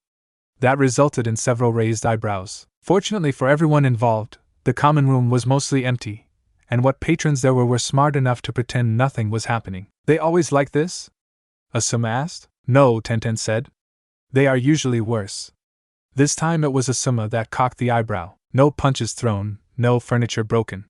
Yet, Hinata said by way of explanation, you know, this explains so much that it is not even funny. Don't worry, you get used to it after a while.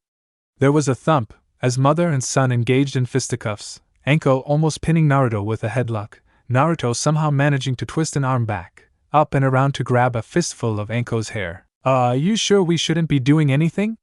Asuma asked again. Not yet. Wait for it. There. Now you can. A pause. It is going to have to be one of you two, because neither Tenten nor I are strong enough to do it. By now, Naruto had wriggled out of Anko's headlock and was gnawing on her forearm, while Anko was slamming her elbow into the back of his head over and over. With a put-upon sigh, Jiraiya pushed his end of the bench back and moved to separate the pair. Jiraiya was a big man, so he was able to pull the brawling duo apart without much effort. So what are all you doing here? I'm not too surprised to see Jiraiya and Naruto here, but what is with you two? Anko pointed at the two genin. It is a little complicated, Tenten answered. I have barely been gone a month. How much could have happened? A pause, traded glances. Seriously? What the hell happened? The short version is Sasuke tried to go rogue a couple of days after you left. Hinata, Tenten, Shikamaru, Neji and I brought him back, got apprenticed to the pervert for real this time and am trying to get permission to leave the country to unite the other Jinchuriki against Akatsuki. Damn, someone has been a busy little beaver. Naruto just shrugged. I assume you know your chances. Naruto released an aggrieved sigh. As everyone is prone to telling me, yes, I know it is a long shot. But the way I figure it, the hardest part will be getting everyone to the table. Once I get everyone to just meet, half the battle is already won. Well, you are already pretty friendly with the Miss Jinchuriki, one of them at least. Do you have a plan to get the Stone and Cloud Jinchuriki to the table? I will figure something out when I get to that point. Right, this is my son we are talking about here. Well, I suppose that is as good a plan as any, unless you have a better one? Everyone else seems to. Hey, don't get snippy with me. Sorry. Well, you certainly have your work cut out for you. I am sure you have been told how hard it is going to be, so I won't say anything further on that subject. I just hope that you won't be too disappointed if everything doesn't go to plan. Anko put her hands up in surrender at Naruto's look. Okay, I'm done. Breakfast arrived then and conversation ceased for the next few minutes. Anko and Asuma waved goodbye and departed soon after. The serving girl was collecting their plates and utensils as Jiraiya addressed his pupils. Well, we have 10 days until Naruto and I have to meet the Daimyo, so why don't we get started with your training? Actually, I was hoping that we could have the day off today, Naruto said. What for? Jiraiya asked back. Personal time, Naruto replied, jaw already thrust out in preparation for a fight. There is. Listen, Rasengan, though we haven't had a break in months. First it was the mission to Grass, then it was the Chunin exams, then it was the invasion, then we had to go get Sasuke back. I haven't been on a date with either of my girls in far too long, so we are going to take today off, put off work and training for 24 hours and do something for us. The world isn't going to end, and there is nothing you can teach that cannot wait for tomorrow. Would you can it for a moment? I was going to say, you could take them to see the new Funheim movie that just came out. You know, a dinner and a movie thing. But if you have a better idea. Now it was Naruto's turn to frown. You mean you don't care? Jiraiya giggled. Hey kid, I ain't your mother, and it is not place to deny true love. Sides, still got over a week till we can even find out if we can get out of here. And like you said, I don't have anything to teach you that can't wait. Well, good. Naruto gave a sharp nod. He clearly had been expecting more resistance, and clearly had set himself to argue. Offering an arm to Tenten and Hinata, the trio departed the inn. Naruto did not have any particular destination in mind, but the girls did not mind. They wandered the streets, taking turns more or less at random when one of the three saw something that piqued their interest. Eventually, the threesome found themselves in a bazaar in the commercial district. The clamor was astounding, merchants manning stalls claiming that his meat pies were made of the freshest meat, the hottest sauces. Her jewelry was made of the highest quality, flawless stones. Their knives were never dull, and could even cut through the toughest grist and bone with unparalleled ease. Naruto, Hinata and Tenten wandered through the bustling crowd in a little pocket of clear space, the crowd parting around the three, almost as if by happenstance. And they were not the only ones to receive such treatment. Patrolling soldiers were made way for, but the occasional monk, both proper Shinto Kannushi and informal spiritualists, and men wearing dark, close-fitting robes, A small square of white showing at the throat traveled in pockets as well. The robed men wore odd blades on their hips, cruciform and straight, rather than the more traditional katanas that most swordsmen used. Both the black-robed men and the monk carried themselves as important men, and even patrolling soldier made way from them. Seeing the nominal keepers of the peace make way for the two groups, Team 9 did so as well. None of the three knew anything about the black and blue-robed men, but Naruto did not want to risk a confrontation with anyone the daimyo might hold favor with, and given that the military police seemed to defer to them, it seemed to be a logical conclusion that both groups possessed some measure of authority. In any case, the trio made their way through the bazaar without incident, and the rest of the day as well. They managed to find their way back to the inn after only having to stop for directions twice, just in time for dinner. As had been said before, Urashima Military City was on the order of magnitudes larger and more populous than Konoha even had the potential to be. Normally, a day on his feet wouldn't have caused Naruto to break a sweat, but between the crowds, the sights and sounds, new foods to try and people to see, Naruto found himself exhausted. Not the bone-deep weariness that came after an injury, or channeling the Kyuubi's chakra, just a tiredness that a good night's sleep would cure. The three adults said nothing as Tenten and Hinata, much in the same condition as Naruto, wandered off to bed soon after dinner. Naruto woke in his room the next morning, took a shower, got dressed and ate breakfast, much as he had the previous morning. It was not precisely early, but nor was it very late in the morning, so when Jiraiya reported that both Anko and Asuma had already left for the Black City, "I wonder how long they are going to be here," he asked nobody in particular, as he ate a bowl of rice. "Probably longer than we are, should things go according to plan. It isn't often that the daimyo requests someone from Konoha for a sealing job. The samurai have several experts in the field themselves, so when he does, it is usually for a big job." "Then how come you weren't sent?" "Kid, I am one of probably top 5 or so sealing adepts in the world. As you know, you pay for what you get. I rarely get called out for a sealing job, as my expertise is usually prohibitively expensive." "Like how expensive?" Jiraiya chuckled. "You wouldn't break the bank, but most smaller countries would have to dig deep. Generally speaking, anything under S rank can get handed off to someone else." Naruto looked skeptical. "Kid, have you seen what we charge for S rank missions?" "No," Naruto said slowly. 10 million is the absolute lowest. 12 or 13 is more usual. Although, at the same time, most S rank missions are run for Konoha itself, so there is that as well." "Damn." Even Tenten and Hinata looked a little impressed. S rank missions have to be very profitable, because by their nature they are incredibly dangerous, in more ways than one. The chance of losing some of your most skilled ninja is very high, as are the potential repercussions should the mission be blown. Ninja are expensive, for damn good reasons. And we like it that way. Just about the only missions that your average Joe can afford are D ranks, and those are only offered in the villages themselves. Every time a ninja leaves the village, there is a chance that he or she is not coming back, and ninja are not cheap to train, both in time and resources. Finishing his tea in one last gulp, Jiraiya smacked his lips and sighed. "You ready to begin training then?" Was as far as Naruto got before Jiraiya broke in. "Naruto, when I accepted you as my apprentice, you said that you would do everything and anything that I required of you. I gave you yesterday off, as I know you haven't had much time off recently, but you cannot keep slacking. Did I make a mistake in taking you as my apprentice?" No," Naruto was quick to say. "Just the morning. There is something that I want to do. Won't last past lunch, I swear." Jiraiya narrowed his eyes in suspicion, but relented. "Until lunch then." He left without another word. "Naruto-kun?"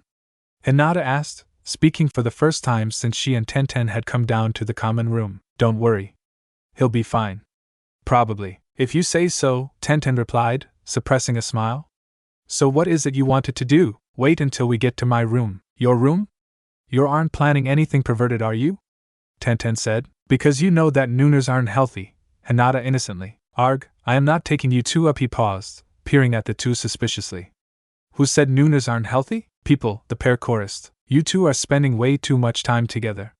"And stop ganging up on me," says the one who can make 1,000 shadow clones without breaking a sweat. "She has a point," Hinata agreed. "I mean, it isn't like you couldn't summon a couple of shadow clones and kidnap us to ravish us into unconsciousness whenever you like. But then again, what would your mother think? Abducting 2 innocent girls to hide away in some tower that only you can get into, for your nefarious schemes. Way too much time together. And my mother. And Jiraiya too, for that matter." This caused Hinata and Tenten to break out in giggles. Still moving more or less in tandem, they leaned over to Naruto and planted a kiss on each cheek. Don't worry, Naruto-kun.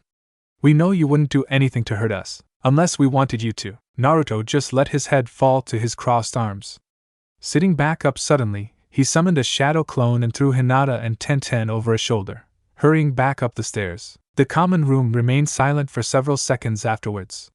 You don't think he is really going to take them up to his room to ravish them into unconsciousness, do you? Probably not, Benji said. He is only 13, you know. Still, everyone stared up at the stairs for several seconds after that. Ravishing time? Tenten asked once they were alone. Okay, you know that if you keep that up, I will start to think that you want me to. Who says we don't? Naruto really did not know how to reply to that. Alright, if we can cut the sexual innuendo for a moment, I will tell you why I brought you up here. Sitting up straight, Hinata and Tenten dropped their smiles and gave Naruto their serious attention. We are listening, Naruto-kun, Hinata said for the both of them. There is something I want the two of you to learn. The Rasengan. The Rasengan? That is an A-rank technique. Tenten's eyebrows had arched in surprise. Yeah, I know. And I want the two of you to start learning it. I know, he said, forestalling Tenten with an upraised hand. It is a really high-level technique, and I don't expect either of you to learn it overnight, but I want you to start. Neither of you have a one-hit kill technique, and Tenten, you really don't have any hand-to-hand techs. I want you to learn it so that you do have an ace in the hole of sorts. You are both two of the strongest kunoichi I know, but I can't help but worry when you end up fighting without me. I worry, and I can't help it. Having you at least working on the Rasengan won't make me worry less, but it would make me feel better. We will try, Naruto-kun. If it makes you feel better. It does, he assured Hinata. Tossing each woman a water balloon. Stage 1. Pop the water balloon. Hinata and Tenten both glanced at the water balloon, then back to Naruto. I assume we aren't allowed to poke it with a needle? Naruto gave Tenten a look and held his own water balloon in his left hand. In his right he created a Rasengan. Carefully channeling chakra into the water balloon in his left hand, he let the chakra go wild, releasing just enough chakra to make the balloon deform in a dozen different directions. The first stage is learning to pop the water balloon by spinning the water inside it. The Rasengan training has 3 stages. First, to create the spin, second, to add power, and third, to add control. The trick is to spin the water in a whole bunch of directions at once. If you just spin it in one direction, like this, he said, demonstrating, all it does is flatten out. But if you spin it a bunch of ways, then it pops, and did just that. The kunoichi exchanged glances and set to. Of course, having already mastered the technique in question, Naruto was able to make it appear easier than it was. Given that the first stage was nothing but an extremely advanced chakra control exercise, Hinata was the first one to master it. The clock sitting on the bureau showed it was a little after 1. Naruto had been doing his own training, holding a Rasengan in his right hand, and trying to form one in his left. In the academy, his chakra control had been fairly bad, but between all the extra practice, learning new chakra exercises and the Rasengan, his control was well above average. Judging solely on the sheer difficulty of the technique, the Rasengan more than qualified for an A ranking. Forming dual Rasengans wasn't quite on the level of elemental recombination, which was about as difficult as looking left and right at the same time, but it wasn't far short. Forming a single Rasengan was a simple task now, requiring little more attention than any other technique. But the moment he drew his focus away to form a second one, the first started to destabilize. Naruto wasn't deterred in the least. Jiraiya could do it, and he would be able to. He just had to keep at it. Both Hinata and Tenten were beginning to tire when Hinata finally managed to pop her balloon. Hinata jumped in her chair at the abrupt dousing, as well as Tenten, who got splashed as well. Nobody said anything for a moment, until Naruto laughed. Good job, Hinata-chan, Naruto congratulated her, a wide grin curving Hinata's lips. Naruto let his Rasengan dissipate, rising to his feet. Well, I can't say that I was expecting either of you to get it on the first day, but I am impressed. Anyways, I think this makes a good time to stop for lunch. What do you think? He asked them both. A good idea, Tenten said, shaking her stinging palms. Hinata concurred, and the trio went down to the common room. Naruto took Tenten's hands, gently massaging her aching digits as they descended the stairs. Naruto sat between the two women as they ate, giving each all of his attention. The common room was fuller than it had been at breakfast, somewhere between half and 3/4 full, few enough that each group could have a table or booth to themselves. Patrons consisted of the middle-of-the-road local shop owners and merchants, and slightly wealthier foreigners. The room was filled with a comfortable babble, not subdued, but not loud enough that one had to shout to be heard. There were a number of merchants conducting business, dipping fingers in wine and scribing figures on the worn polish of the tables. Nobody gave the teens a second glance as they seated themselves at a table near the kitchen. A few of the closer diners tugged a forelock or gave a careful nod, but no one made issue with the trio apparently getting the cook's priority. Naruto pushed the bench back from the table as the serving girls swept by collecting their empty bowls and spoons. Naruto and Hinata headed toward the stairs following Jiraiya, but Tenten didn't. I am going to head out for a bit, Naruto-kun. I got an errand or two I need to run, before dinner. Naruto glanced at Jiraiya, but he was already halfway up the steps. Need me to come? No, I will be fine myself. Just need to talk to a couple people. When do you think you'll be back? Not sure, but before dinner for sure. Alright then, Naruto said, perhaps a little more carefully than he had before. Tenten followed the pair up, retrieving her blue dress coat and her pistols. Naruto exchanged a glance with Hinata before creating a clone. The clone quickly vanished in a shimmer of chakra and tailed Tenten out of the inn. Had it been Hinata he had been tailing, the camouflage technique would have never worked, but like him, Tenten did not have any extrasensory techniques in her repertoire. As long as he stayed to the roofs, there was little chance of Tenten discovering him. Jiraiya was waiting for the pair in Naruto's room. Where is Tenten? Went to run some errands, Naruto said. Whatever. You can catch her up when she gets back. That actually brings me to my first point. One of the main areas I will be instructing you in is sealing, very advanced stuff that is only known to about a dozen others in the world. That obviously includes your Great Demon Binding Seal. My what? The seal that the Kyuubi is held in. I thought that was called the 8 trigram seal. The 8 trigram sealing style, yes? Combined with the Dead Demon Consuming Seal, it makes the Great Demon Binding Seal. The various Jinchuriki seals use different methods to bind the Biju, from Sand's Hidden Oasis Sacrifice Possession, Waterfall's Crashing Thunder Seal, and Cloud's Iron Armor Seal. The Great Demon Binding is unique. How so? Hinata asked, beating Naruto to the punch. For one, it only seals half of the Biju's chakra in the Jinchuriki. 2. It constantly, deliberately leaks a small amount of the Biju's into the Jinchuriki's circulatory system. This is unique because while all Biju's sealing methods leak chakra, the Great Demon Binding Seal does so intentionally, and that means that the flow can be turned off, in certain circumstances. Hold on, I asked you about that after the invasion, and you said that you wouldn't do it. No, you asked if I would seal away the Kyuubi forever. Its chakra can be halted, however, but it is a complicated technique, and needs significant preparation to do so. Anyways, I seem to have gotten a little sidetracked. What I was going to say is that I will be teaching you about your seal, and right now the number of people who could replicate it is 1, me.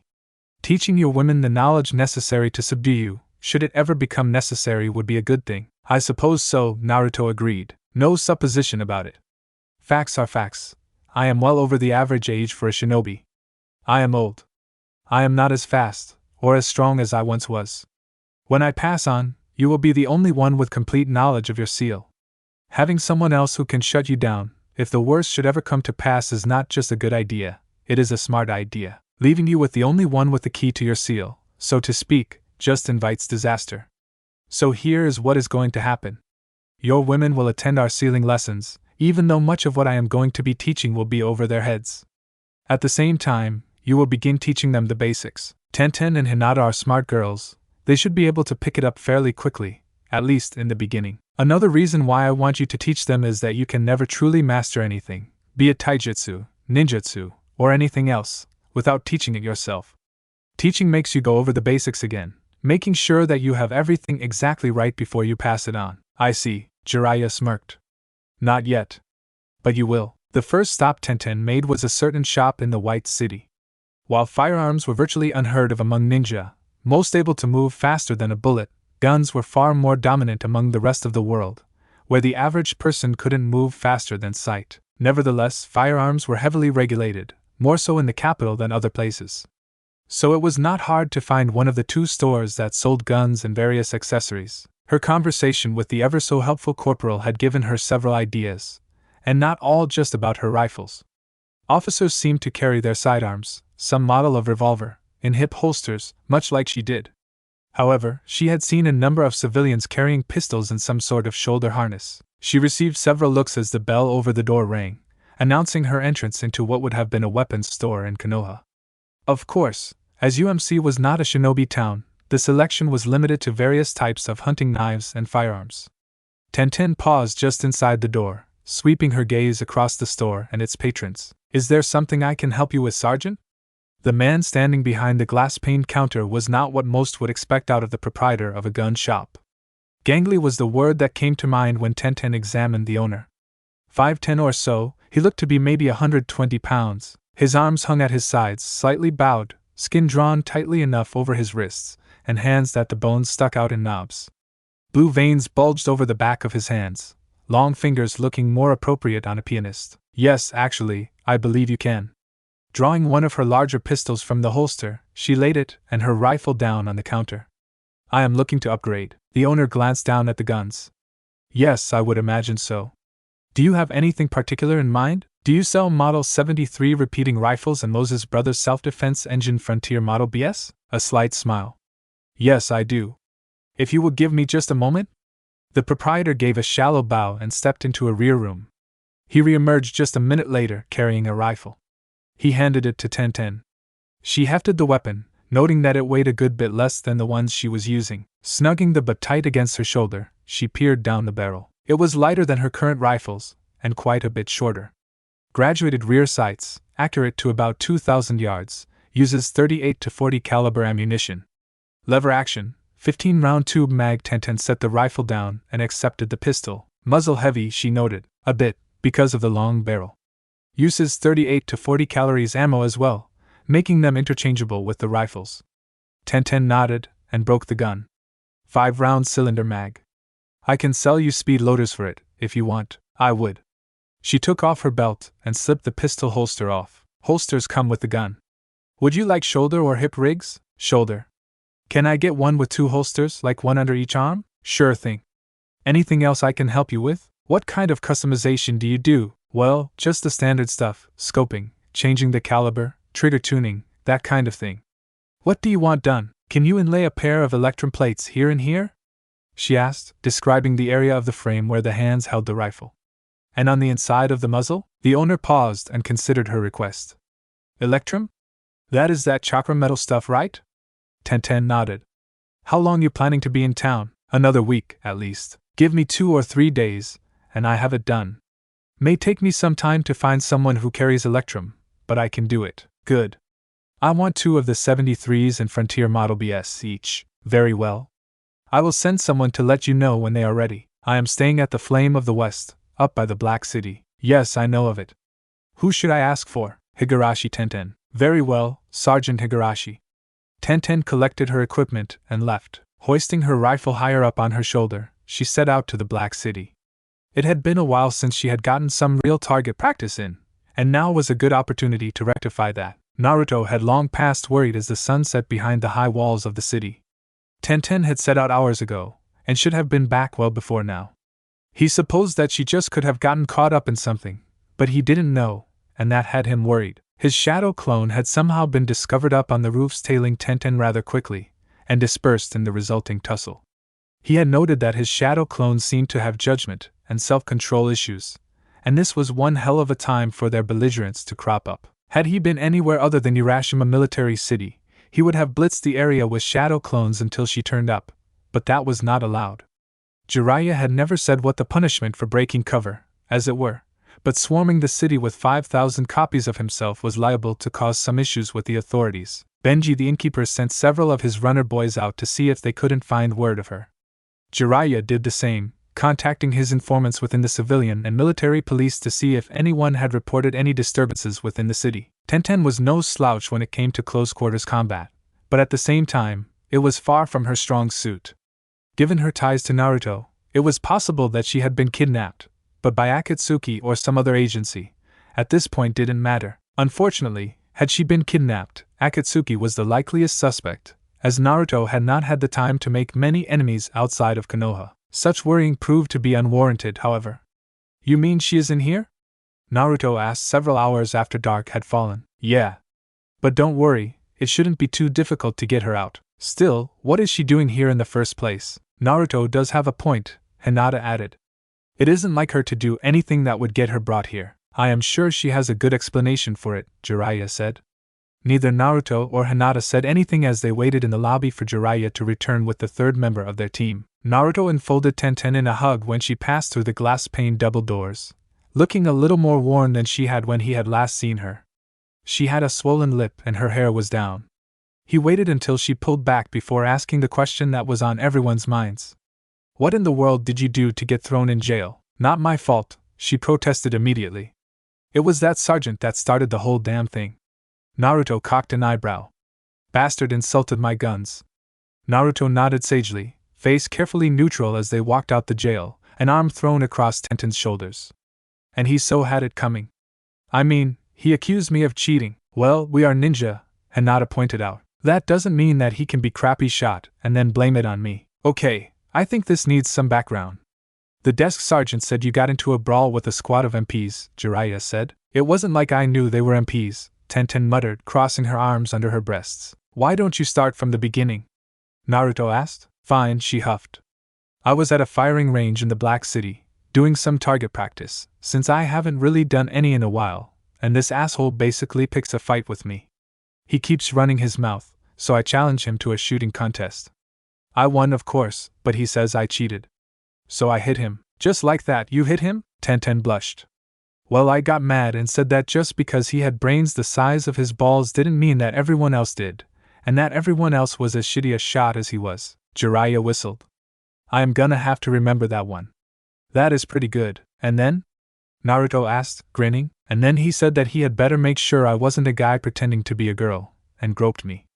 That is when I hit him." "Okay, now I want to hit him too," Tenten giggled. "I don't think that would be a good idea.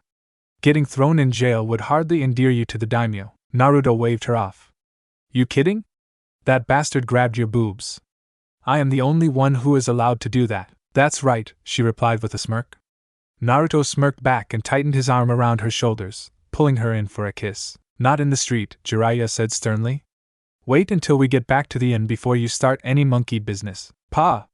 It isn't like there is anyone around. She just got out. You want to go back in with her for excessive PDA? Coming from you, that sounds more than a little odd." "Hey, I always wait until I am behind closed doors before I break out the mojo," says the self-proclaimed super pervert. "Different matter entirely," Jiraiya stated airily. "Right," Naruto stated flatly. "How often do you see me making out in the street?" "Never, because the only female companionship you can get charges by the hour." The conversation continued in that vein during the trip back to the inn, neither Hinata nor Tenten interrupting the pair's banter.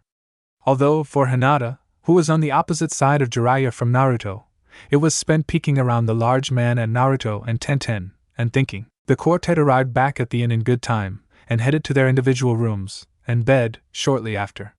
Jiraiya disappeared into his room immediately, Tenten pausing just long enough for a clone to accompany her into hers. Naruto lingered outside Hinata's to give her a long kiss goodnight. Naruto let go of Hinata and moved to head to his own room, but Hinata did not reciprocate. "Don't go," she said quietly. Naruto stepped in close again, and wrapped his arms around her again.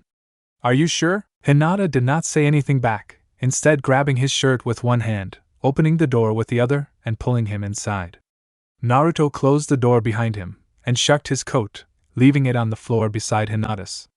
He picked her up, her legs wrapping around his waist, and carried her over to the bed. He dropped her on the mattress, following her down, never breaking lip lock. He wasn't so absorbed in the kiss, in the feel of her lips and the heat of her mouth that he missed Hinata take his hand and draw it up under her shirt. "Are you sure?"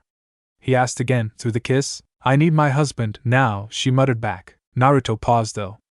"Hinata, hold on." "No," she muttered back, kissing his neck. "Hinata, I said hold on," saying it more forcefully, pushing her back. "What is wrong?" "What do you mean, what is wrong?" "I mean, what is wrong? This isn't like you." "What isn't like me?" she asked, suddenly sitting back and scowling. "Taking the initiative? Wanting to spend the night together with my husband? I mean making a move so suddenly. Why is it that you only want to sleep together now? Why don't you want to sleep with me?" She shot back.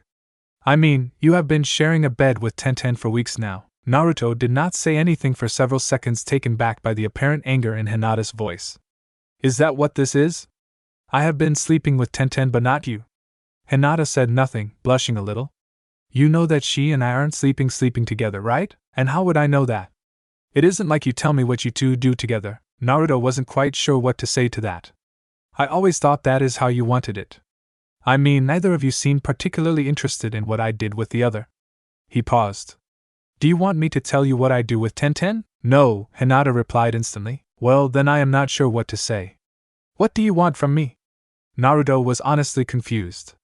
Tenten and Hinata had always seemed perfectly content with how things were. He had never heard either of them complain about how he treated either of them. Please, Hinata-chan, tell me what is wrong so I can correct it. However, that seemed to be the exact wrong thing to say, and so he found himself standing out in the hall, after having gotten her door slammed in his face, his coat in one hand, utterly bewildered. What the hell? He wondered to himself. He heard a snickering, and looked down the hallway. Jiraiya was standing several feet away, with a too straight face, apparently with a case of the hiccups. Naruto stared at the old general for several seconds. Jiraiya couldn't help himself. It was just too damn funny. He burst out laughing, hunching over because he couldn't get his breath, forgetting to hold the glass cup behind his back. He shambled past Naruto, who made him laugh all the harder with the look on his face. Anko would burst a gut when she heard. Wondering just what the had happened, Naruto decided it was too late to worry about it and headed to bed. Neji was in a bad mood. Not that that would have been of much note a couple of months earlier, but the last couple of months had been sort of eventful. While he would never be described as bubbly or cheerful or outgoing, like his teammates, he was no longer the dour, unpersonable near-recluse that he had been before. Guy, Lee and Ino had been willing to leave him be at first, guessing that he would be able to work through whatever had happened by himself, but after a third straight day of mostly monosyllabic conversations and an apparent unwillingness to talk to anyone, Team Guy, or more properly Ino, decided to get to the bottom of what was bothering her teammate. Ino, I have neither the time nor inclination to deal with your curiosity. I am fine, and there is somewhere I need to be. If you will let me go, you can bug me about nothing later. Well, that's an improvement right there. That must have been the longest thing you have said in days. It has not, Neji denied. Oh, heading back toward monosyllabicity again. Fight it, Neji. Use your words. While Ino was often annoying, this was a whole new level of ridiculousness, even for her. As she had apparently just decided to irritate him, something that she was prone to doing on occasion, he just tried to walk around her. But she was not having it, simply matching his movements, even when he turned around. Ino, go bother Guy or Lee. I do not have time to deal with your idiocy today. Today, or the last couple of days either, it would seem. Just as he was going to juken her into submission, Ino threw her hands together in the specialized hand seal for the mind-body switch, and the next thing he knew, Ino was in his head. Ino, I swear, if you do not get out of my head, right this instant, I am going to juken you so that you won't be able to walk for a week. Just a moment, I am looking around here, and she was. He could see various memories flash by his eyes, until Ino hit pay dirt. Neji ground his teeth as Ino examined the memory, a recent one, in detail. I see, she said after a few seconds. Ino, stop speaking now. Ah, don't worry. I am done anyways. And with that, Ino released the technique and Neji regained control of his body. Ino, Neji began to growl. You can't really blame him, you know. Naruto probably just did not think about you when he made plans to leave the village, nor did he even inform me he was leaving either. I had to find out from Shikamaru of all people. I am his second, he could at least mention it to me when he is planning to leave the village for an extended period of time. Well, it isn't like he was born into one of the clans like us.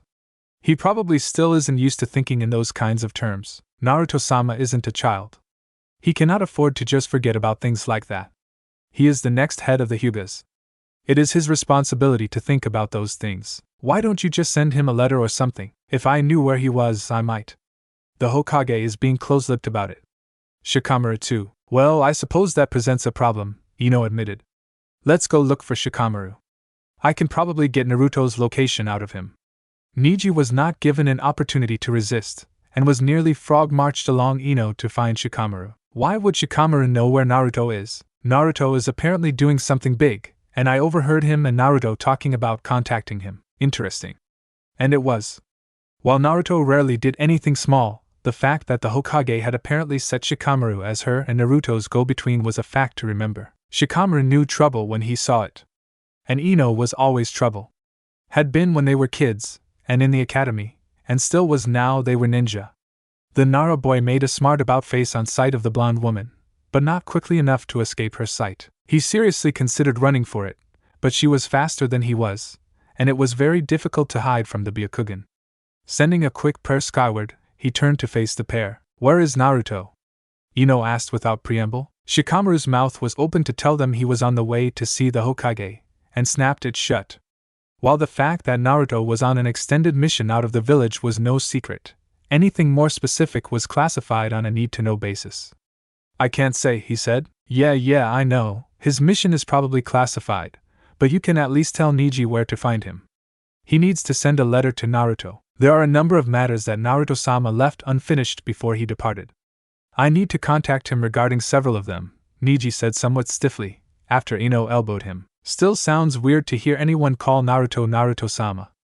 Shikamaru held his hands up to ward off Neji's frosty stare. "Sorry. Either of you talked to the Hokage about it?"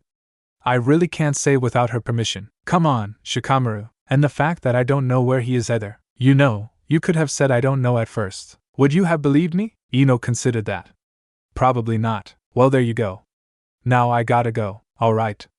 Next stop, Hokage's tower." "No. Really? No. You won't even contact him for us?" "Naruto is currently out of communication. He will contact the village when he can. Until then, he is on his own." "Damn." Ino shrugged. "Sorry, Neji. I did what I could." "You make it sound like I asked for your help." "Well, you have to admit, you couldn't really have expected me to mind my own business when you were acting all mopey." Neji opened his mouth to retort, but thought better of it, and left. Drat. I hadn't expected him to just walk out. Tsunade cocked an eyebrow. "You mean you were deliberately antagonizing him?" "Well, it is either that, or bowl haircuts and spandex." The other woman chuckled. "I can't say that anything that keeps the number of green beasts down is strictly bad. My reasoning too. Now I am going to see if I can't find him before he gets back to his place and bug him to buy me some pudding." "Don't you have your own money?" "I do, but it is more fun to spend his. Besides, it isn't like he is short on it." "Whatever," Tsunade said, chuckling and waving a hand in dismissal. "Just get out of here." Thanks for watching this video. You really enjoy this video. Like, subscribe, and comment down below, and turn on that bell notification. Don't forget to support and follow Ralian for writing that awesome fanfic, and also make sure to comment on this story, link in the description. See you in the next video. Goodbye.